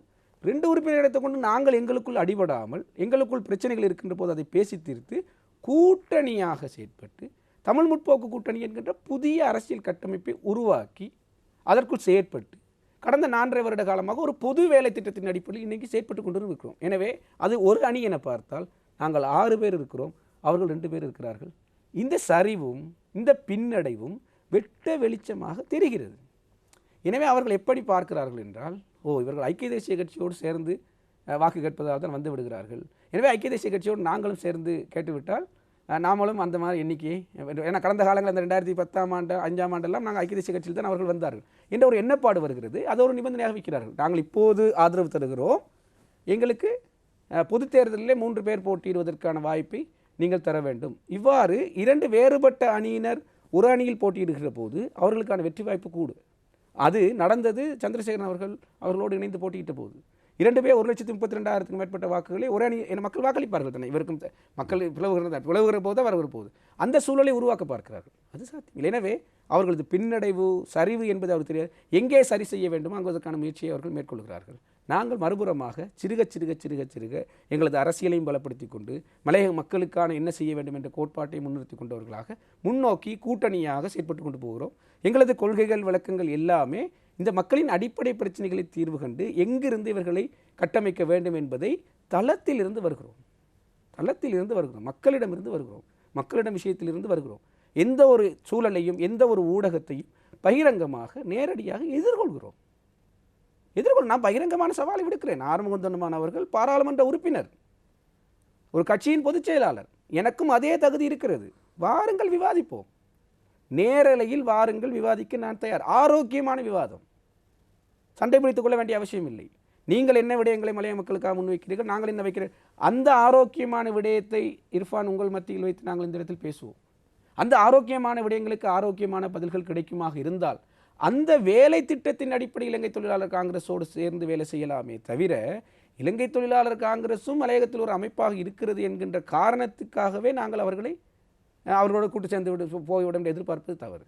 ஒரு புது வேலை திட்டம். நாங்கள் இப்போது இருக்கக்கூடிய 3 அமைப்புகளும் ஜனநாயக மக்கள் முன்னணி, ஜனநாயக தொழிலாளர் காங்கிரஸாக 1957ஆம் ஆண்டு இலங்கை தொழிலாளர் காங்கிரஸ் வந்து பிரிந்து வந்த அமைப்பு. தொழிலாளர் தேசிய முன்னணி, தொழிலாளர் தேசிய சங்கமாக 1965ஆம் ஆண்டு பிரிந்து வந்த அமைப்பு.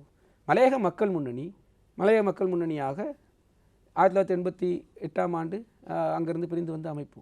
நாங்கள் 3 பேரும் கூடி உட்கார்ந்து பேசிய விடையும் இவ்வளவுதான். எங்களது முன்னேவர்கள் ஏன் இலங்கை தொழிலாளர் காங்கிரஸ்லேருந்து பிரிந்து வந்தார்கள், அதை மட்டும் ஆய்வு எடுத்துக்கிட்டோம். ரைட், இவர்கள் எல்லாத்துக்கும் மக்கள் சார்ந்த ஒரு அடிப்படை கொள்கை இருந்தது. அசீஸ் அவர்களுக்கு இருந்தது, வெள்ளையன் அவர்களுக்கு இருந்தது, சந்திரசேகரன் அவர்களுக்கு இருந்தது. அவர்கள் தனித்தனியாக கட்சியை உருவாக்கினார்கள். இப்பொழுது அந்த கட்சிக்கென்று ஒரு கட்டமைப்பும் ஒரு அமைப்பும் பெயரும் இருக்கிறது. எனவே அதனை நாங்கள் குழப்பிக்கொள்ள வேண்டிய அவசியம் இல்லை. ஆனால் இந்த 3 பேரும் விலகி வந்து உருவாக்கியது நோக்கம் எங்கள் மக்களுக்கான வேலை திட்டம் என்றால், அந்த மக்களுக்கான வேலை திட்டத்தை நாங்கள் வரிசைப்படுத்துவோம். அந்த வரிசைப்படுத்தி இந்த வேலை திட்டங்கள் என்கின்ற புள்ளியில் நாங்கள் 3 அமைப்பும் ஒன்று சேர்ந்து இயங்க முடியும் எனில், எங்களது கட்சிகளை தனித்துவமாக வைத்துக்கொண்டு ஒரு கூட்டணியாக நாங்கள் சேர்ந்து செயற்படுவோம் என்கிற நிலைப்பாட்டுக்கு வருகிறோம். அந்த வேலை திட்டத்தின் அடிப்படையில் தான் கூட்டணி இயங்கிக் கொண்டிருக்கிறது. கூட்டணிக்குள் முரண்பாடுகள் இருக்கிறது, பிரச்சனைகள் இருக்கிறது. நாங்கள் அவ்வப்போது சத்தம் போட்டுக்கொள்வோம், அவ்வப்போது சேர்த்துக்கொள்வோம், அது குடும்பம், அது வேறு விஷயம். ஆனால் எங்களுக்கென்று பொதுவான ஒரு நிகழ்ச்சி நிரல், மலைய மக்களுக்கான நிகழ்ச்சி நிரல் இருக்கிறது. அந்த வேலை திட்டத்தில் உடன்பட முடியும் என்றால், இவ்வாறு இங்கே ஒன்றை கேட்டுவிட்டு அங்கே போய் காணி உரிமை மறுக்கப்பட்ட இதுவே கோட்டபாய ராஜபக்ச அவர்கள் முன்னுக்கு வந்தால் நாங்கள் வெளியேறியிருப்போம். ஏன் காணி உரிமை மறுக்கிறீர்கள், வீட்டுரிமை மறுக்கிறீர்கள், நிர்வாக அதிகார பகிர்வை மறுக்கிறீர்கள், உங்களோட கூட்டு சேர்த்து வைக்க முடியாது. எனவே அவர்கள் இருந்து கொண்டு அவர்கள் ஏற்றுக்கொண்டு நாங்கள் மறுப்போமாக இருந்தால் முடியாது. நாங்கள் இருந்தால் 3 பேருமே நாங்கள் இதை மறுப்போம் இல்லை. எனவே காணி உரிமை மறுக்கின்ற, வீட்டுரிமையை மறுக்கின்ற, நிர்வாக அதிகார பகிர்வை மறுக்கின்ற கோட்டபாய ராஜபக்சவுக்கு எங்களால் ஈத்தோக்கு ஆதரவு கொடுக்குது என்பதற்காக நாங்கள் கொடுக்க முடியாது. சரி, ஆனால் அவர் 1000 ரூபாய் சம்பள உயர்வை பெற்றுத் தருவதாக குறிப்பிடுகிறார். வாங்கி ஈத்தோக்கோவை இருப்பதனால் அவர்களே 2 முரண்பட்டு வைத்து பேசுகிறார்கள். அவர்களே சொல்லுகிறார்கள் சிறுதோட்ட உரிமையாளராக மாற்ற வேண்டும் என்றும் சொல்கிறார்கள். அவர்களே பின்னால் வந்து 1000 ரூபாய் சம்பளம் பெறுவதாக சொல்லுகிறார்கள். நாங்கள் தெளிவாக சொல்லுகிறோம், சிறுதோட்ட உடைமையாளராக்குவது தான் எங்களது இலக்கு. அதில் 1000 ரூபாயில் அதுக்கு மேற்பட்ட வருமானத்தை அவர்கள் உழைக்கலாம், அதற்கான குறைஞ்ச வருமானத்தை உழைக்கலாம். அது டிபெண்ட் ஆன் தங்கியிருக்குது. அது அந்த சுயாதீன தொழிலாளியாக மாறின பிறகு என்னுடைய கிடைக்கின்ற விவசாய நிலத்தில் நான் எவ்வளவு வருமானம் பெற்றுக்கொள்கிறேன், அதான் விவசாயம் வந்து அன்சர்டனிட்டி, நிச்சயமற்ற தன்மையை கொண்ட ஒரு பொருளாதார முறைமை. அதற்குள் அந்த மக்கள், ஆனால் அவனுக்கு ஒரு சுயாதீனம் இருக்கும். இந்த நான் சொல்லுகிற இந்த நிர்வாக கட்டமைப்பெல்லாம் இருக்குதானே. ஒரு நீங்கள் மலையகத்தை சாராதவர் என்பதால் உங்களுக்கு தெரியாது. லயம் என்ற ஒன்று ஒரு 20 அடி காமரான் தான் சாதாரணமாக சொல்லிக் கொள்வார்கள். 20 அடி காமரை என்பது ரூம். அந்த 20 அடி அறை 10க்கு 20 என்கின்ற ஒரு அறையும், அதற்கு முன்னதாக சின்னதாக ஒரு வராந்தாவும் இருக்கும். அதில் சமைத்துக் கொள்வார்கள், உள்ளே படுத்துக் கொள்ளும். இதுதான் எங்களது வாழ்க்கை முறை. இதிலிருந்து ஒரு ஒரு ஒரு ஒரு ஒரு சமையலறையை கட்டிக்கொள்வதற்கு ஒரு தேயிலை மரத்தை கலட்டினால் அந்த தொழிலாளி வேலையிலிருந்து எடுத்துப்படுவான். அந்த தொழிலாளி வேலையிலிருந்து அவன் தண்டனை உடனடியாக இருக்கிறது. அடுத்த நாள் அவன் வேலைக்கு போக முடியாது. அடுத்த நாள் அவனுக்கு வேலைக்கு போக முடியாட்டி அவனுக்குரிய நாள் சம்பளம் இல்லை. நாட்சம்பளம் இல்லையுடன் அவனுக்கு பட்டினி. அவன் தொழில் இப்படி ஒரு நிலைமை தான் இருந்தது. ஆனால் இன்று அதே தோட்டம் ஆயிரக்கணக்கான தேயிலை மரங்களை கலட்டி விட்டு அவர்களுக்கு தனி வீடுகளை பெற்றுக் கொடுக்கிறது. எங்கிருந்து அந்த மாற்றம் வருகிறது? அரசியல் பலம். அவர் அதைத்தான் மறுக்கிறார்கள். ஒரு திரும்பவும் நாங்கள் சொல்லவில்லை தேயிலை பறித்து நியாயம் சொல்வார்கள், தேயிலை பறித்து விடுவதனால் நீங்கள் தொழில்துறை இல்லாமக்கிறீர்கள். ஆய்வு சொல்லுகிறோம், நாங்கள் ஆய்வு செய்து சொல்லுகிறோம். ஒட்டுமொத்தமாக 2 லட்சம் ஹெக்டேர் காணிகளில் தேயிலை பயிரிடப்படுகிறது. அதில் இந்த மக்கள் அனைவருக்கும் வீடுகளை பெற்றுக் கொடுப்பதற்கு 7% நிலம் மாத்திரம்தான் செலவழியும். 93% நிலம் இருக்கிறது. உங்களுக்கு எல்லா வேலையும் அதில் செய்யுங்கள். ஏன் ஒரு இத்தனை வருட காலமாக இந்த மண்ணுக்காக உழைத்த, இந்த நாட்டுக்காக உழைத்த மக்களுக்கு ஒரு 7% காணியை 7% கொடுப்பதற்கு என்ன தயக்கம்? என்ன தயக்கம்? இதெல்லாம் அடிப்படையில் உள்ள கேள்வி. எனவே அதனை மறுத்துக்கொண்டு எங்களுக்கு நிலம் வழங்க வேண்டும் என்கின்ற போதுதான், அல்லது இவர்களுக்கு வீடு அமைக்க போகின்ற போதுதான் இவர் தொழில்துறை பாதுகாப்பை பற்றி பேசுகிறார்கள். உங்கள் தொழில்துறை பாதுகாப்பை பற்றி பேசுவதென்றால் எத்தனையோ தேயிலை ஏன் வீழ்ச்சிக்கு போய் இன்று 4ஆவது நிலைக்கு போகிறது? இலங்கையில் இலங்கையின் நம்பர் 1 முதல் நிலை ஏற்றுமதி பொருளாக இருந்த தேயிலை இன்று இலங்கையில் எங்கே போனது? அப்போதெல்லாம் தேயிலை தொழில்துறை பாதுகாத்திருக்கலாமே. ஏன் இந்த இந்த விடயத்தில் மாத்திரம் வந்து எங்களை கை வைக்கிறீர்கள்? இவர்களுக்கு அடிப்படையில் இந்த மக்களுக்கு அந்த உரிமை வழங்கக்கூடாது என்கின்ற உள்ளெண்ணம் இருக்கிறது. அது எத்தனை பெரிய நிபுணர் அதனை அந்த வடிவமைப்பை செய்திருந்தாலும் இந்த சொல்லாடலில் இருந்தாலும் நான் வன்மையாக மறுக்கிறேன். நான் இவர்களுக்கு குடியுரிமை மறுக்கப்பட்ட இந்த மக்களுக்கு வழங்க வேண்டும். ஆரம்பமான ஒரு பேட்டியிலே சொல்லுகிறார், முன்பெல்லாம் எங்கட மக்கள் வந்து அவன் காணியை பிடிச்சி அது வேலை செஞ்சுக்கிட்டுனா எப்போ இவங்க 7 பேச்சுன்னு போயிட்டு கேட்டாங்களோ, அவர் பாஷையில் சொல்கிறேன், எப்போ போயிட்டு இவங்க 7 பேச்சு கேட்டாங்களோ அதுக்கு ஒரு படத்தை நிபந்தனை விதிக்கிறான்னு சொல்லுகிறார். அவரே சொல்லுகிறார். அப்படி என்றால் ஏன் தரிசு நிலங்களை எங்களுக்கு சொந்தமாக்க வேணும்னு கோரிக்கை வைக்கிறீங்க? இப்பட்டு கோரிக்கையில் இருக்குது. அதான் முந்தைய விட்டாங்களே. இப்போ உங்களை நீங்கள் உங்கள் பாட்டில் பிடிச்சிக்கிட்டு இருங்களே, அப்படி ஒன்றும் நடக்கலை. இவர் மறுதளிக்கிறதுக்காக பொய்யாக மறுதளித்துட்டு மாட்டிக்கொள்கிறார். இதில் இருக்கிறது தோட்டங்களில் பயன்படுத்தப்படாத நிலங்களை இளைஞர் வேலை வாய்ப்புக்காக பகிர்ந்து கொடுக்கணும். இருக்குது நேரம் இருந்தால் நான் வாசித்து காட்டுறேன். இல்லை 32 இருக்குது. அப்போ முன்பு ஒன்றுமே சொல்லலை. தோட்ட நிர்வாகலாம் வாங்க தொழிலாளி, இதை எடுத்துகிட்டு போங்க தொழிலாளி, இந்த இடத்துல வேலை செய்யுங்க தொழிலாளி, இதை விட்டு இருந்தால் ஏன் நீங்கள் கோரிக்கை ஜனாதிபதி போயிட்டு அதை கேட்குறீங்க? அப்போ முரண்பாடு. எனவே பொய்யாக சில விஷயங்களை சொல்லிவிட்டு போய்விடுறார். திட்டமிட்ட அடிப்படையில் வரையறுத்த கொள்கை கோட்பாடுகளோடு நாங்கள் வேலை செய்வதற்கு பொது வேலை திட்டத்தை ஒன்று வைப்போமாக இருந்தால் நிச்சயமாக இணங்கி வேலை செய்ய தயாராக இருக்கும். அவர்கள் பொய்யாக சொல்லிக் கொண்டிருக்கிறார்கள், நீங்கள் பொய்யாக செய்து கொண்டிருக்கிறீர்களா? எங்கே தீபாவளி கொடுப்பனவு? நாளைய செய்தியை பாருங்கள். நாளைய செய்தி அதில் என்ன விஷயம்? நாளை செய்தியை பாருங்கள். நீங்கள் நாளை காலையில் நாளைக்கு இல்லை நாளான்றைக்கு சுயாதீன செய்தி பாறை வாசிக்கும் போது உங்கள் வாயாலே நீங்கள் பாரதூரமான ஒரு குற்றச்சாட்டை முன்வைத்திருந்தீர்கள். ஈத்தோகா பெட்டிஷன் அடித்திருக்கிறது, பெட்டிஷனுக்கு உரிமையாளர் இல்லை என்றெல்லாம் உங்களால் குற்றச்சாட்டு முன்வைக்கப்பட்டன. அதற்கு தேர்தல் செயலகம் இது தொடர்பில் அறிவிப்பினை வெளியிட்டிருந்தது. தொண்டமானவர்களும் இதை பற்றி பேசியிருந்தார்கள். பேசவில்லை. தேர்தல் ஆணையாளரிடம் கடிதம் பெற்றதாக கையுயர்த்தி காட்டினார். இன்று வரைக்கும் அந்த கடிதம் வெளியே வரல. நான் தேர்தல் திணைக்களத்தில் போயிட்டு பேசி தேர்தல் திணைக்கள வாசலிலேயே பேசி நான் ஆணையாளரை கண்டு கதைத்து விட்டு வந்தது சொன்னது எல்லாம் உண்மை. என்னுடைய அந்த செய்தியாளர் சந்திப்பு இருக்குல்ல, அதை நீங்கள் திரும்ப ஒளிபரப்புங்க. அதில் நான் என்ன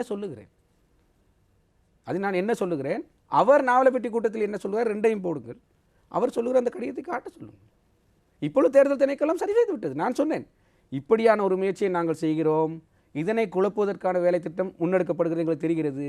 அதனால் நாங்கள் தேர்தல் திணைக்களத்தின் விளக்கம் கோரி சென்றிருக்கிறோம். நான் தான் சென்று வந்தேன், நான் தான் கதைத்தேன். இதில் பெற்றுக் கொடுப்பதற்கான முயற்சியை நாங்கள் எடுக்கிறோம். குழப்பி அடித்தால் அதற்கு அவர்கள் பொறுப்பு. ஆனால் நாங்கள் பெற்றுக் கொடுப்பதில் கவனமாக இருக்கிறோம். அதற்கான ஆதாரங்கள் அவர் கேட்டார்கள். எப்படி நீங்கள் இதை சமர்ப்பித்தீர்கள் போன்ற விவரங்களை சரியாக செய்தால் அது பெற்றுக் கொடுப்பதில் எங்களுக்கு ஆட்சேபனை இல்லை என்கின்ற விடயத்தை தான் என்னிடம் ஆணையாளர் சொன்னார். எனவே அதை நோக்கி நாங்கள் இந்த குறிப்பிட்ட காலத்தில் வேலை செய்தோம். எங்களுக்கு தீபாவளி வந்துவிட்டது. எனவே ஒரு மிக நெருக்கமான காலகட்டம், அது ஒரு தேர்தல் காலம். ஏன் இந்த சோதனை முயற்சி அல்ல, இது கடந்த காலம் முழுக்க இருந்து வந்தது தான். இது எதிர்பாராத விதமாக தீபாவளி காலத்தில் தேர்தல் வந்துவிட்டது. அல்லாத போது இந்த தீபாவளி முற்பணமாக காலங்காலமாக பெற்றுக் கொடுப்பது தான். கம்பெனிகள் ஒரு தொகை முற்பணத் தொகையை கொடுக்கும்.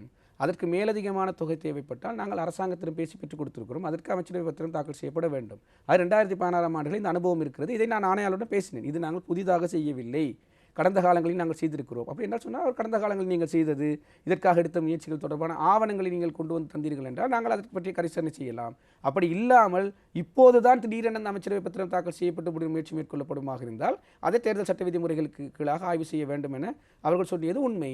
இப்பொழுது அதற்காக என் மீதான ஒரு குற்றச்சாட்டை தேர்தல் ஆணையாளர் முறைப்பாட்டை செய்ய போகிறார்களாக ஒரு வானிலை சொல்கிறது.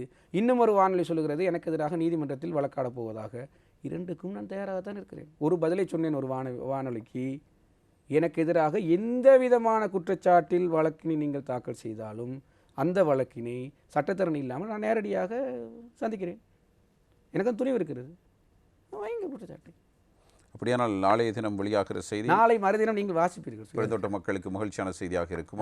அந்த மகிழ்ச்சியான செய்தி நீங்களே வாசிங்க. சரி, இறுதியாக நாங்கள் நிகழ்ச்சியின் இப்பொழுது தேர்தல் காலம் என்பதால் தேர்தல் தொடர்பில் ஒரு பல்வேறு எதிர்பார்ப்புகள் இருக்கிறது.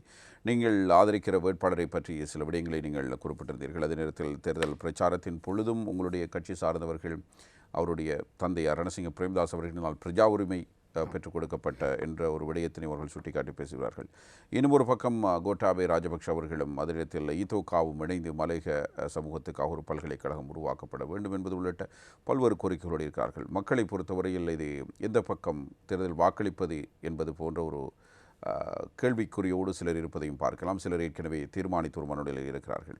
உங்களை பொறுத்தவரையில் நீங்கள் ஒரு புத்திஜீவியாக, ஒரு எழுத்தாளராக, அதில் அரசியல்வாதியாக நீங்கள் பல வகிபாகங்களை செய்திருக்கிறீர்கள் மலைய சமூகத்தை பொறுத்தவரையில். இந்த நேரத்தில் நீங்கள் இந்த தேர்தலை மலையக மக்கள் எப்படி பார்க்க வேண்டும் என்று கூற விரும்புகிறீர்கள்? கடந்த கால அனுபவங்களுடன் புதிய நம்பிக்கைகளை ஏற்படுத்தி கொண்டு அணுக வேண்டும் என்று நாங்கள் சொல்கிறோம். இப்போது வருகிற மஹிந்த ராஜபக்ச புதியவர் கிடையாது. நாங்களும் அவருக்கு ஆதரவு கொடுத்துருக்கோம். 2005ஆம் ஆண்டு மஹிந்த சிந்தனை என்கின்ற அந்த விஞ்ஞாபனம் இருக்கல்ல, புதிய இலங்கை, அதை சிங்களத்திலிருந்து சில பகுதிகளை தமிழில் மொழிபெயர்த்தவன் நான் நேற்று ஒரு வானொலி நிகழ்ச்சியிலையும் சொன்னேன். அதனை அந்த அந்த அந்த அந்த அந்த க்ளோசஸ் அந்த சிந்தனைகளை போட்டதில் முக்கியமான பங்கு ஜேவிபிக்கு இருந்தது. அதைத்தான் நான் அந்த ஜேவிபியோடு பேசுகிற போது சொன்னேன். எனவே நாங்களும் அவர்களும் ஓரணியில் இருந்திருக்கிறோம். எனவே அந்த அனுபவம்லாம் இருந்திருக்கிறது. ஆனால் 2005க்கும் 2014க்கும் இடைப்பட்ட அந்த 9 வருட காலப்பகுதி நடந்தது என்னவென்றால், நான் ஏற்கனவே சொல்லிக் கொண்டு வந்தது போல, சந்திரிகா அம்மையார் இந்த மக்களுக்கென சிறப்பு வேலை திட்டமாக 1996ஆம் ஆண்டு உருவாக்கிய தோட்ட உட்கட்டமைப்பு அமைச்சு 2014ஆம் ஆண்டு மஹிந்த ராஜபக்ச பதவி விட்டு போகும்போது இந்த நாட்டிலிருந்து துடைத்தெறியப்பட்டிருந்தது. அது ஒரு விஷயத்தை மாத்திரம் எடுத்துக்கொள்கிறேன். 2015ஆம் ஆண்டு எங்களது முன்னெடுப்பில் மைத்ரிபால சிறிசேன அவர்கள் ஜனாதிபதியாகவும் ரணில் விக்ரமசிங்கே அவர்கள் பிரதமராகவும் கொண்டு வந்த ஆட்சியில் அதே அமைச்சினை மலைநாட்டு புதிய கிராமங்கள் உட்கட்டமைப்பு சமுதாய அபிவிருத்தி அமைச்சினை ஒரு பெரிய அமைச்சாக உருவாக்கியிருக்கிறோம். அந்த அமைச்சுக்கு கீழாக ஒரு அதிகார சபையை உருவாக்கியிருக்கிறோம். காலமாக திருத்தப்படாமல் இருந்த பிரதேச சபை சட்டத்தை திருத்தி இருக்கிறோம். பிரதேச செயலகங்களை அதிகரிப்பதற்கான முயற்சி மேற்கொண்டிருக்கிறோம். பிரதேச சபைகளை அதிகரித்து காட்டியிருக்கிறோம். காணி உரித்தினை காணி அமைச்சினூடாக பெற்றுக் கொடுத்து, இப்படி எங்களது வேலை திட்டங்கள் நிறைய இருக்கிறன. எனவே இருக்கின்ற அமைச்சையும் இல்லாமாக்கிய ஒரு அரசாங்கம் மீளவும் வேண்டுமா?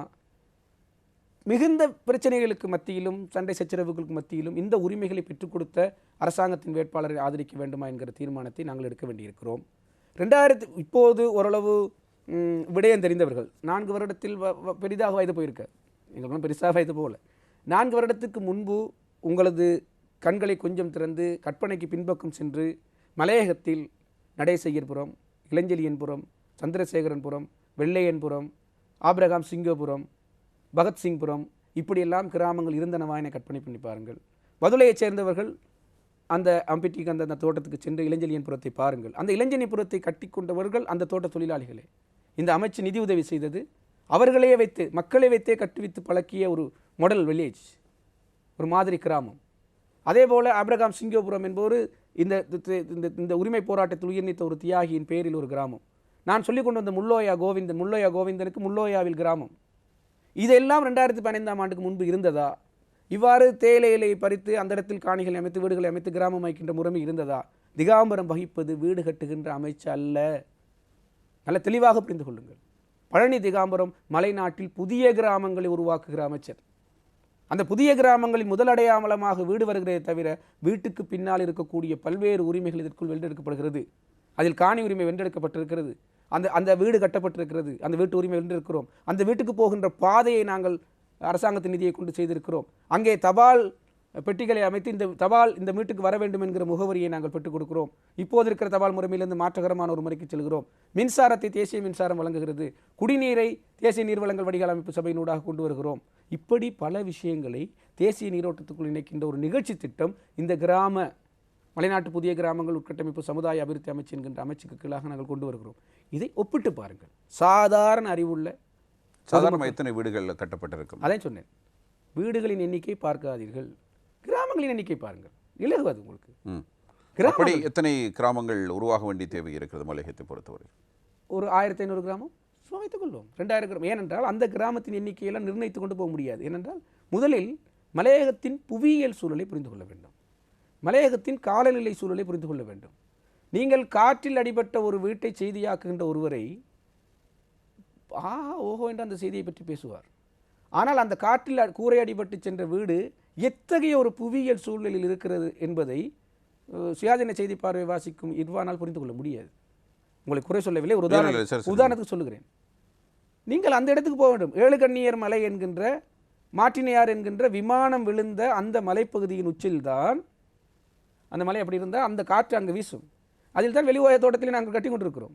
அந்த காற்றுக்கு அந்த கூரை இருக்கிறதே பெரிய விஷயம். அது ஒரு கூரை. பீதுருதரகல மலை தான் இலங்கையிலே உயரமான மலைப்பகுதி. அங்கே போட்சூட் தோட்டத்தில் கட்டப்படுகின்ற வீட்டின் கூரைகள் பறக்கும்.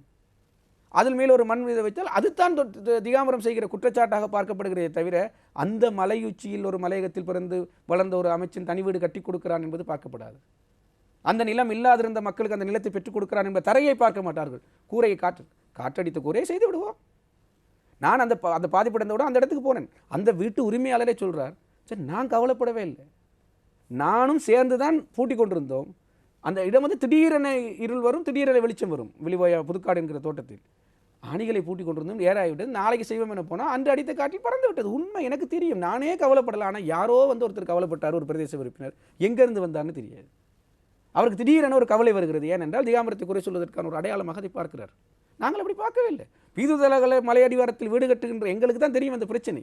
மழை வரும், 6 மாதத்தில் திட்டமிடுகின்ற வேலை 2 வருடங்கள் ஆகும். மண் சரிவு வரும், இங்கே ஒதுக்குகின்ற வேலையை தூக்கி கொண்டு அங்கே ஓட வேண்டி வரும். திடீரென தீப்பற்றி விடும். இங்கே ஒதுக்குகிற வேலையை விட்டுவிட்டு அந்த தீப்பற்றுகிற கிராமங்களுக்கு செல்ல வேண்டும். இதெல்லாம் நடைமுறை சார்ந்த பிரச்சனை. எனவே எண்ணிக்கையில் அப்படியே சென்று போய் நேராக 10,000 வீடு சொன்னார், 10,000 வீடு கட்டியாச்சு, இப்படி கிராமம் அப்படி திறந்து போயிட்டு இது ஒன்றும் பிளாஸ்டிக் வீடுகளோ விளையாடுகளும் கிடையாது. இதற்குள்ள ஒரு நடைமுறை சிக்கல். ஒரு ஆரம்பத்தில் இதுக்கான ஆரம்பிட்டு இதனை எல்லாம் பாருங்கள். இந்த வேலை திட்டங்களை, இந்த கிராமங்களை, இந்த லயன் முறையிலிருந்து மாறி இருக்கிறோமா, அந்த லயத்தில் இருந்தவர்கள் கிராமத்துக்கு போனவர்கள் எவ்வாறு மாறி இருக்கிறார்கள். டன்சின் தோட்டத்தில் 400 வீடுகளை கொண்ட மகாத்மா காந்திபுரம் முன்னதாக எப்படி இருந்தது. 80 வீடுகள் வெள்ளி தகரத்திலும் 18 வீடுகள் கருப்பு தகரத்திலும் இருந்ததை கண்ணால் பார்த்து நானே நேராக போயிட்டு அதில் மாற்றின அனுபவங்கள் எங்களுக்கு இருக்கிறது. அதை நாங்கள் பகிரங்கமாக இந்த ஊடகங்களில் வந்து ஊர் பேரோடு கிராமங்களோடு சொல்லுகிறோம். இதே ஆறுமுகம் தொண்டமான் கட்டாயமாக இதை விடுத்து சொல்ல வேண்டும். பிப்ரவரி மாதம் வரவு செலவு திட்டம் சமர்ப்பிக்கப்பட்டதன் வரவு செலவு திட்டம் சமர்ப்பிக்கப்பட்டு முடிந்தவுடன் 600 வீடுகளை கொண்ட நவீன கிராமம் சூரியகாந்தியிலே முதற் பக்க செய்தி. ஆறுமுகம் தொண்டமான் அறிவிப்பு. ஈத்தோக்க ஆதரவாளர்கள் மகிழ்ச்சி வெள்ளத்தில். இது இந்த செய்தி காட்டுங்கள். நான் பாராளுமன்ற உறுப்பினர் பதவி விலகி செல்கிறேன். இந்த வரவு செலவு திட்டம் முடிஞ்ச உடனே இந்த 2019ஆம் ஆண்டு அண்ணன் சிவலிங்கத்தை கூப்பிட்டாரு. கொடுத்தவர் யாருங்கிறது கட்டாயம் சொல்லணும். வீடமைப்பு அமைச்சர் சஜித் பிரேமதாஸ் அவர்கிட்ட நாங்கள் வாங்கியிருக்கிறோம். இன்னைக்கு அவருக்கு எதிராக ஊராக கத்திட்டு இருக்கிறாரு. அது சும்மா இல்லையா? அவருக்கு 300 வீடு கிடைச்சிருக்காம், இவருக்கு 300 வீடு கிடைச்சிருக்காம். ரெண்டையும் கூட போய்ட்டு அங்கங்கே 10 நோ அப்போ இங்கிலீஷில் தான் பேசுவார். நோ ஸ்மால் வில்லேஜஸ், ஓல் பிக் வில்லேஜ், அப்படியே நவீன மாடர்ன் வில்லேஜ் சொன்னீங்க. சந்தோஷம் ஐயா, காட்டுங்க. நான் பாராளுமன்ற உறுப்பினர் பதவி நாளை காலம் விழுத்திட்டு போகிறேன். அது 300 அப்ளிகேஷன் லோனுக்கு கொடுத்தாங்க. நான் 600 வாங்கினேன். அது வந்து வீடுகளை திருத்துவதற்காக சஜித் பிரேமதாஸ் அவர்கள் கொடுத்த லோன் ஃபார்ம்ஸ். அது ஏற்கனவே வீடு இருக்கணும். உங்கள் வீடு பழுதடைஞ்சிருந்தால் அந்த பழுதை செய்வதற்காக லோனை கொடுத்தாங்க எம்பிமாருக்கு. இது போய் யாருக்கு கொடுத்தாங்கண்டா வரவு செலவு திட்டத்துக்கு ஆதரவாக வாக்களித்து எம்பிக்களுக்கு கொடுத்தாங்க. அப்போ இவர்கள் எதிர்க்கட்சியில் உட்கார்ந்து கொண்டு ஆதரவாக வாக்களித்தால் கொடுத்த 300 லோன் அப்ளிகேஷனை ஒழுங்காக வாசிக்காமல் அதை வச்சுக்கொண்டு நவீன கிராமத்தை அப்படியே கட்டுறேன்னு கூடவேல பேசினார். இதெல்லாம் நான் மறந்து விடவில்லை. எல்லாம் வச்சுக்கிட்டு தான் இருக்கு. காட்டுங்க அந்த கிராமத்தை, அந்த நவீன கிராமத்தை காட்டுங்க. நாளை காலையில் ரிசைன் என்கோ, நான் போகிறேன் அரசியலேருந்தே. பாராளுமன்ற உறுப்பினர் பதவி வேணாம். அந்த ஆறுமுகம் தொண்டமானும் முத்துசிவலிங்கம் சேர்ந்து கட்டின 600 வீடுக்குள்ள அந்த நவீன கிராமத்தை பார்க்கணும். 6 மாதம் ஆயிடுச்சு. இப்போ 6 மாதம் இல்லை, 1 வருஷமாக போகுது. பிப்ரவரி மாதம் கொடுத்தாங்க அந்த ஃபார்ம்ஸ். அதை வாங்கிட்டு போய்ட்டு அந்த கட்டின வீடுகளை காட்டுங்களேன். நடைமுறையை பாருங்கள். யாரும் செத்து விடவில்லை, நீங்கள் செத்து விடவில்லை. செய்தியில் எல்லாம் பதிவாக கிடக்கிறது. எல்லாவற்றையும் புரட்டி போடுவோம். அன்று பேசியவர் தான் சஜித் பிரேமதாஸ் அவர்கள் எங்களை கூப்பிட்டு கொடுத்தாருன்னு தான். இன்றைக்கி சஜித் பிரேமதாஸ் என்ன சொன்னார்? ரணசிங்க பிரேமதாஸ் இந்த பிரஜா உரிமையை வந்து ஒரு கட்டத்தில் அவர் அந்த முக்கியமான பணியை செய்தார்.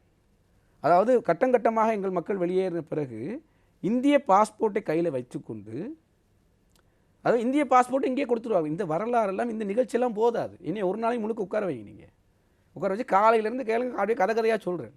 கட்டமாக அனுப்புகின்ற போது ஒரு கட்டத்தில் பாஸ்போர்ட் இங்கேயே கொடுத்துருவாங்க. இது இந்திய பாஸ்போர்ட்டை வாங்கி கொண்டு இந்த லயத்தில் இருப்பான் அவன், இந்த எங்கள் தொழிலாளி. அவர்களை திருச்சிக்கு டிக்கெட்டை வட்டக்கொடையில் கொடுப்பாங்க. இது அடித்து கொடுப்பாங்க. திருச்சி டிக்கெட், கப்பலில் போகிறது சகலத்துக்குமா டிக்கெட்டை கூட நேரம் அங்கே இருக்கணும். அந்த அப்படி ஒரு சோக வரலாறு இருக்குது இதுக்கு பின்னால். நான் இதெல்லாம் மல்லிகை சந்திக்குள்ள எழுதி இருக்கேன். ஒரு சின்ன புத்தகம் தான், ஒரு 27 கவிதை தான், அல்லது கவிதை இல்லாமலும் இருக்கலாம். அது 27 படைப்போ 27 எழுத்தோ என்னமோ வச்சுக்கொள்ளுங்க. அது அதற்குள் இவ்வளவு வரலாறையும் போட்டு தள்ளியிருக்கிறேன் நான். அதில் எப்படி எங்களை ஏற்றுவார்கள் எல்லாம் நடக்குது. அப்படி பாஸ்போர்ட்டை வாங்கி கொண்டு இந்தியாவுக்கு போக முடியாமல் கப்பல் சேவை நின்றுச்சு. ராமானுஜன் கப்பலில் தான் போகணும். கப்பல் சேவையிலே அவருக்கு போகிறதுக்கு வழியிலே. ஆனால் இந்திய பிரஜையாகி கொண்டு இந்திய பாஸ்போர்ட்டை வைத்துக்கொண்டு இலங்கையில் ஒரு தொகுதி இருந்தார். அவர்களுக்கு 91ஆம் ஆண்டு இவர் தான் பெற்றுக் கொடுத்தார். அதனை இலங்கை தொழிலாளர் காங்கிரசின் பொதுச் செயலாளராக இருந்த செல்லசாமி அவர்கள் கடந்த வாரம் உறுதிப்படுத்துகிறார். அவர் உறுதிப்படுத்துகிறார். அப்போது ஆரம்பமாக இங்கே இருந்திருக்க மாட்டார். நான் இங்கே இருந்தேன். அவர் என்னோட மூத்தவர் இருந்திருக்கலாம். அந்த சம்பவம்லாம் அவருக்கு தெரியாது. வட்டக்கொடையில் அந்த மக்கள் அழுது கொண்டு போகிற ஒப்பாரி கோச்சு அவருக்கு தெரியாது. இதைத்தான் சொல்லுகிறேன். இவர்களுக்கு இந்த பிரச்சனைலாம் தெரியாது. எப்படி எங்கள் மக்கள் எங்களை விட்டு போனார்கள், எப்படி எங்கள் உறவுகள் பிரித்தெடுக்கப்பட்டார்கள், அவர்கள் பிரித்தெடுக்கப்பட்டதனால் எங்களுக்கு ஏற்பட்ட அநீதி என்ன, இந்த நாட்டில் ஏற்பட்ட அநீதி என்ன, சனத்தொகை பாதிக்கு பாதி குறைந்து 1952ஆம் ஆண்டு கணக்கெடுக்கும் போது இலங்கை தமிழர்கள் என்போர் 9,08,000, இந்திய தமிழர்கள் என்போர் 9,83,000. இலங்கை தமிழர்களை விட அதிக அளவிலிருந்து இலங்கையின் 2வது சனத்தொகையாக இருந்த மக்கள் இந்த மக்களை 4வது சனத்தொகையாக்கிய திட்டமிட்ட வரலாறு இதெல்லாம். இன்று அரசியல் இருந்திருந்தால் நடந்திருக்கும். இன்று தமிழ் தேசிய கூட்டமைப்புக்கு 16 பாராளுமன்ற உறுப்பினர்கள் அல்ல, நாங்கள் 16 பாராளுமன்ற உறுப்பினர் இருந்திருப்போம். எங்களது அரசியல் பலம் குறைக்கப்பட்டது. இப்படி பல விஷயங்கள் நடந்த கொடூரத்துக்கு மத்தியில் தான் இதில் 50 ரூபா வாங்கி கொடுத்து விட்டா எல்லாம் சரி என்ன உடனே தீர்மானித்தா எங்களுக்கு தெரியும் அந்த 50 ரூபா பிரச்சனை என்ன, 1000 ரூபா பிரச்சனை என்ன, 1500 ரூபா பிரச்சனை என்ன, யார் இதனை குலைப்பிடிக்கிறார்கள், யார் கொண்டு, இது இன்சிடென்ட் அப்போ நடக்கிற சம்பவம். ஆனால் வரலாறு என்பதும் அடிப்படை கருத்துக்கள் என்பதும் அடிப்படை கட்டமைப்பு என்பதும் வேறு. அதன் அடிப்படையில் அதற்கு தீர்வு கண்டு கொடுக்க போய்விடும். 50 ரூபா வாங்கி கொடுத்து விட்டால் இந்த மக்கள் செல்வ செழிப்பாக வாழ்வார்கள் யாராவது கற்பனை செய்தால் அவர்கள் கற்பனை, நான் நம்ப மாட்டேன். சரி, இதனிடத்தில் இத்தோகா தமிழ் முற்போக்கு கூட்டணி என்னதான் மலையகத்தில் ஒரு பங்கு வகித்தாலும் இப்போது இளைஞர்களுடைய பார்வை தேசிய மக்கள் சக்தி பக்கம் திரும்பியிருப்பது போன்று தெரிகிறது. இதனை நீங்கள் எப்படி பார்க்கிறீர்கள்? ஒரு அச்சுறுத்தலாக எடுக்கிறீர்கள்? இல்லை, வரவேற்கக்கூடிய விஷயம். இலங்கையில் ஒரு அரசியல் உங்களுடைய வேட்பாளரை பாதிக்காது. நான் பகிரங்கமாகவே எழுதியிருக்கிறேன். இது என்னுடைய முதல் தெரிவு சஜித், 2வது தெரிவு அனுர. இப்போது நான் நேரடியாக சொல்கிறேன், என்னை போன்ற இளைஞர்கள் உங்களுக்கு அந்த எண்ணம் இருந்தால் நீங்கள் வாக்களியுங்கள். 1ஆம் இலக்கத்தை சஜித்துக்கு அடியுங்கள், 2வது இலக்கத்தை அனுருக்கு அடியுங்கள். துணிவாக சொல்லுகிறேன். காரணம் இருக்கிறது. இந்த 2 கட்சிகளும் தான் மாறி மாறி ஆட்சியாண்டு வந்திருக்கின்றன. இந்த 2 கட்சி அல்லாத ஸ்ரீலங்கா சுதந்திர கட்சியும் கூட்டணியாக, ஐக்கிய தேசிய கட்சி கூட்டணியாக தான் ஆட்சி அமைத்து வந்திருக்கின்றன. 70 கால வரலாறு தான். இதற்குள் புது அணி ஒன்று தேவை.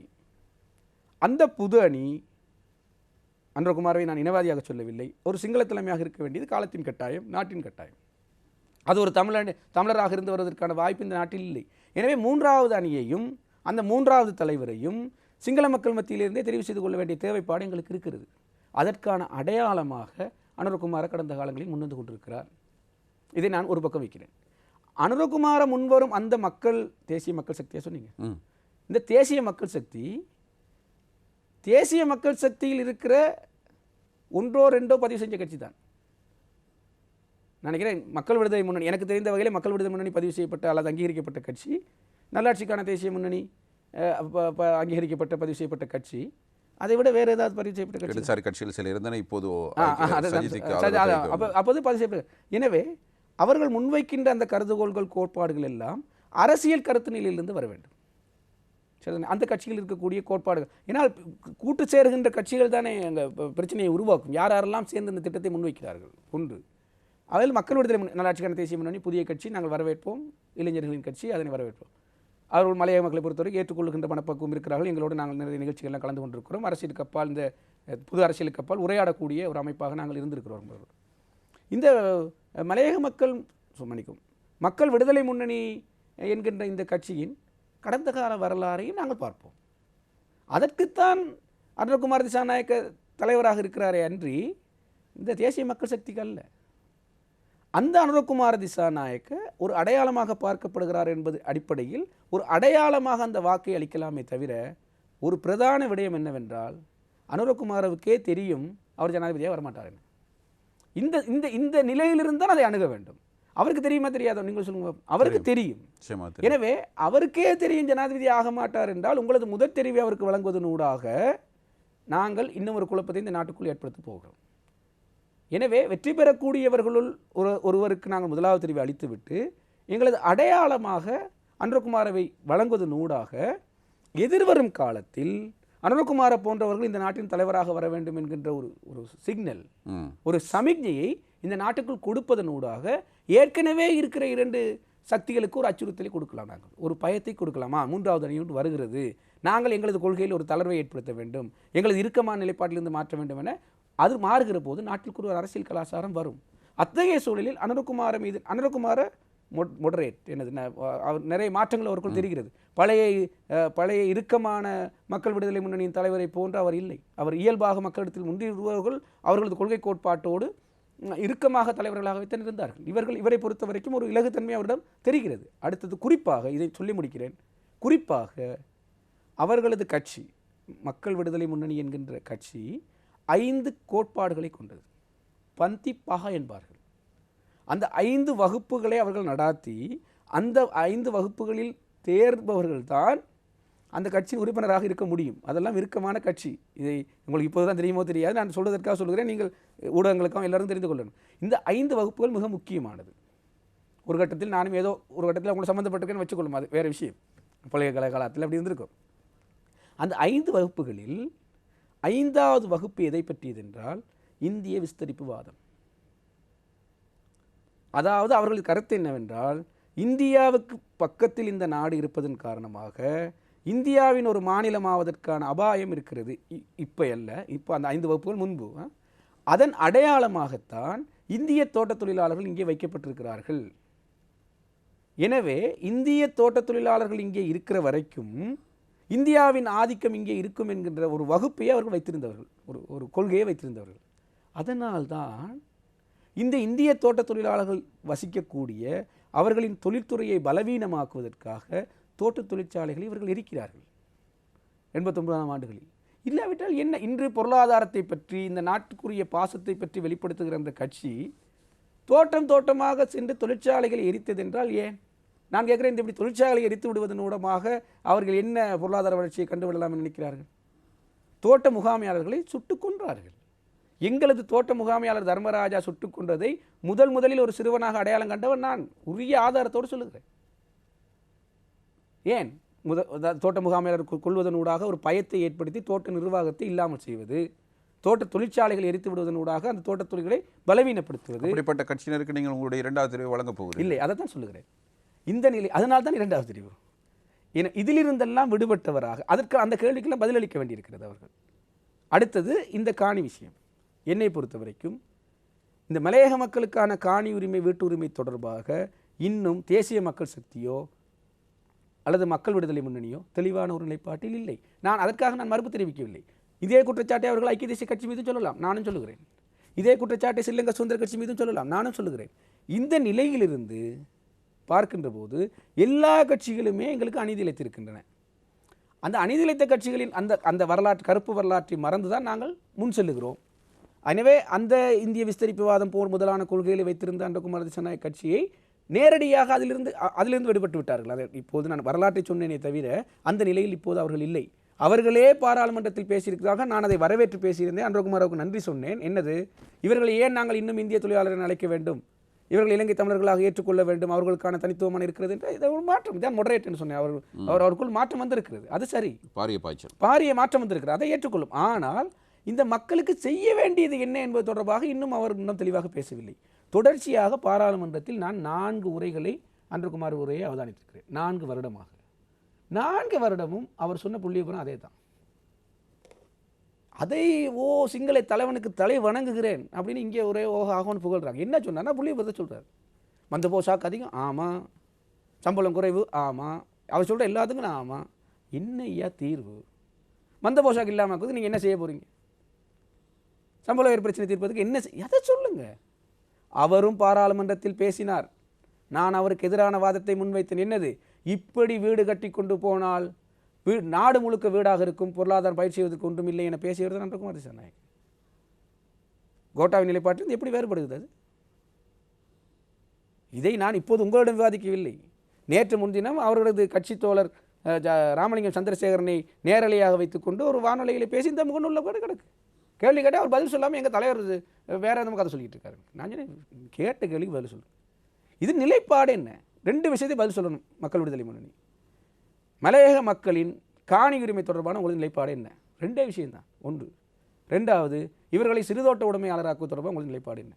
இந்த 2 நிலைப்பாட்டுக்கும் தெளிவான நிலைப்பாடை வைத்தால் நான் 1வது தெரிவி தருவேன். இந்த 2க்கும் தெளிவான நிலைப்பாட்டை சஜித் பிரேமதாச தாரார். காணி உரிமை இப்போது போல தொடருங்கள், சிறுதோட்ட உடைமையாளர் நான் வாரேன்னா அவர் செய்வாரா இல்லையாங்கிறது 2வது விஷயம். முதல்ல அதுக்கான உடன்பாட்டை பகிரங்கமாக மேடைகளை தெரிவிக்கிறார். அப்போ நான் யாரை நம்புறது? நான் ஒரு கேள்வியை கேட்டால் அதுக்கு மறுப்போல் தெரிவிக்கிற மக்கள் விடுதலை முன்னணி நம்புவதா? செய்யாவிட்டாலும் கூட வெளிப்படையாக பேசுகிற சொல்லுகிற அதை நான் பெற்றுக்கொள்கிற வழிமுறையை நாங்கள் பார்ப்போம். இது எங்களது நம்பர்ஸ் இந்த பாராளுமன்றத்தில் இருக்கக்கூடிய எண்ணிக்கை அடிப்படை வச்சுக்கொண்டு அந்த நிபந்தனை நாங்கள் வெற்றி பெறுவதற்கான முயற்சி எடுப்போம். நான் எந்த அனுபவத்தில் நாங்கள் அதை பேசுகிறோம் என்றால், கடந்த 4 வருடங்களில் இவர்களிடம் வேலை செய்து நாங்கள் வென்று காட்டியிருக்கிறோம். காணி உரித்தை வாங்கி காட்டியிருக்கிறோம். வீட்டுரிமை வென்று அந்த அனுபவம் எங்களை சொல்கிறது இல்லை. இதை புஷ் பண்ணி போனால் நீங்கள் அடையலாம் என்கிற நம்பிக்கை தருது. அந்த நம்பிக்கைக்குரிய வசனங்கள் அங்கே வரதில்லை. எனவே அப்படி வராதவர்கள் எப்படி நாங்கள் முதல் தெரிவாக கொள்வது? எனவே ஒரு அரசியல் கலாச்சார மாற்றத்திற்காக நீங்கள் சொல்லுகிற அந்த இளைஞர்களுக்கு நான் சொல்லுகிற விஷயம்தான், அவருக்கே தெரியும் அவர் வரமாட்டார். எனவே முதலாவது தெரிவை அளித்து அந்த வாக்கை செல்லுபடியற்றதாக்காதீர்கள். உங்களது வாக்கை பெறுமதியாக்க வேண்டுமாக இருந்தால் அவரை அடையாளமாக முன்னிறுத்துங்கள். இரண்டாவது தெரிவாக இந்த உடன்பாடுகளுக்கு மறுப்பு தெரிவிக்கின்ற கோத்தபாய ராஜபக்சவை மறுத்து ஒதுக்குங்கள். சஜித் பிரேமதாஸ் அவர்களுக்கு முதலாவது தெரிவு. இது மலையக நிலையில், தேசிய நிலையில் வேறு முடிவுகள் எடுக்கலாம். நன்றி பாராளுமன்ற உறுப்பினர் அவர்களை. நீண்ட நேரமாக பல்வேறுபட்ட விடயங்கள் தொடர்பில் இன்றைய தினம் நாங்கள் அதன் நிகழ்ச்சியில் பேசியிருந்தோம். எனவே மலையக அரசியலை நோக்குகிறவர்களுக்கும் சரி, தேசிய அரசியலை நோக்குகிறவர்களுக்கும் சரி, பல்வேறு விடயங்கள் இன்றைய தினம் பகிர்ந்து கொள்ளப்பட்டன என்பது திட்ட தெளிவாக தெரிந்திருக்கும். நன்றி நிகழ்ச்சியில் இணைந்து கொண்டு. நன்றி இர்ஃபான். இந்த முக்கியமான காலகட்டத்திலே மலையக மக்களின் வரலாற்றை பேசுவதற்கும் தேசிய அரசியல் சம்பந்தப்பட்ட விஷயங்களையும் பேசுவதற்கும் திறந்த வாய்ப்பொன்றை வழங்கி ஏறக்குறைய ஒரு எதிர்க்கட்சி உறுப்பினரை போல நீங்கள் என்னிடம் கேள்வி கேட்டு நான் சுவாரஸ்யத்துக்காக சொல்கிறேன். உண்மையிலே காத்திரமான கேள்விகள். இந்த நிகழ்ச்சியை விழித்திருந்து இரவிரவாக பார்ப்பவர்களுக்கு நிச்சயமாக நாங்கள் வீணாக சத்தம் போடுவதற்கு அப்பால் இப்படி காத்திரமான விடயங்களை பெற்றுக் கொடுக்க வேண்டும். எனக்கும் ஒரு சுதந்திரமான உரையாடலுக்கு வாய்ப்பளித்தமைக்காக வசந்தம் தொலைக்காட்சிக்கும் விசேஷமாக உங்களுக்கு நன்றி. நன்றி பாராளுமன்ற உறுப்பினர்கள். மற்றும் ஒரு நிகழ்ச்சியில் மீண்டும் சந்திப்போம்.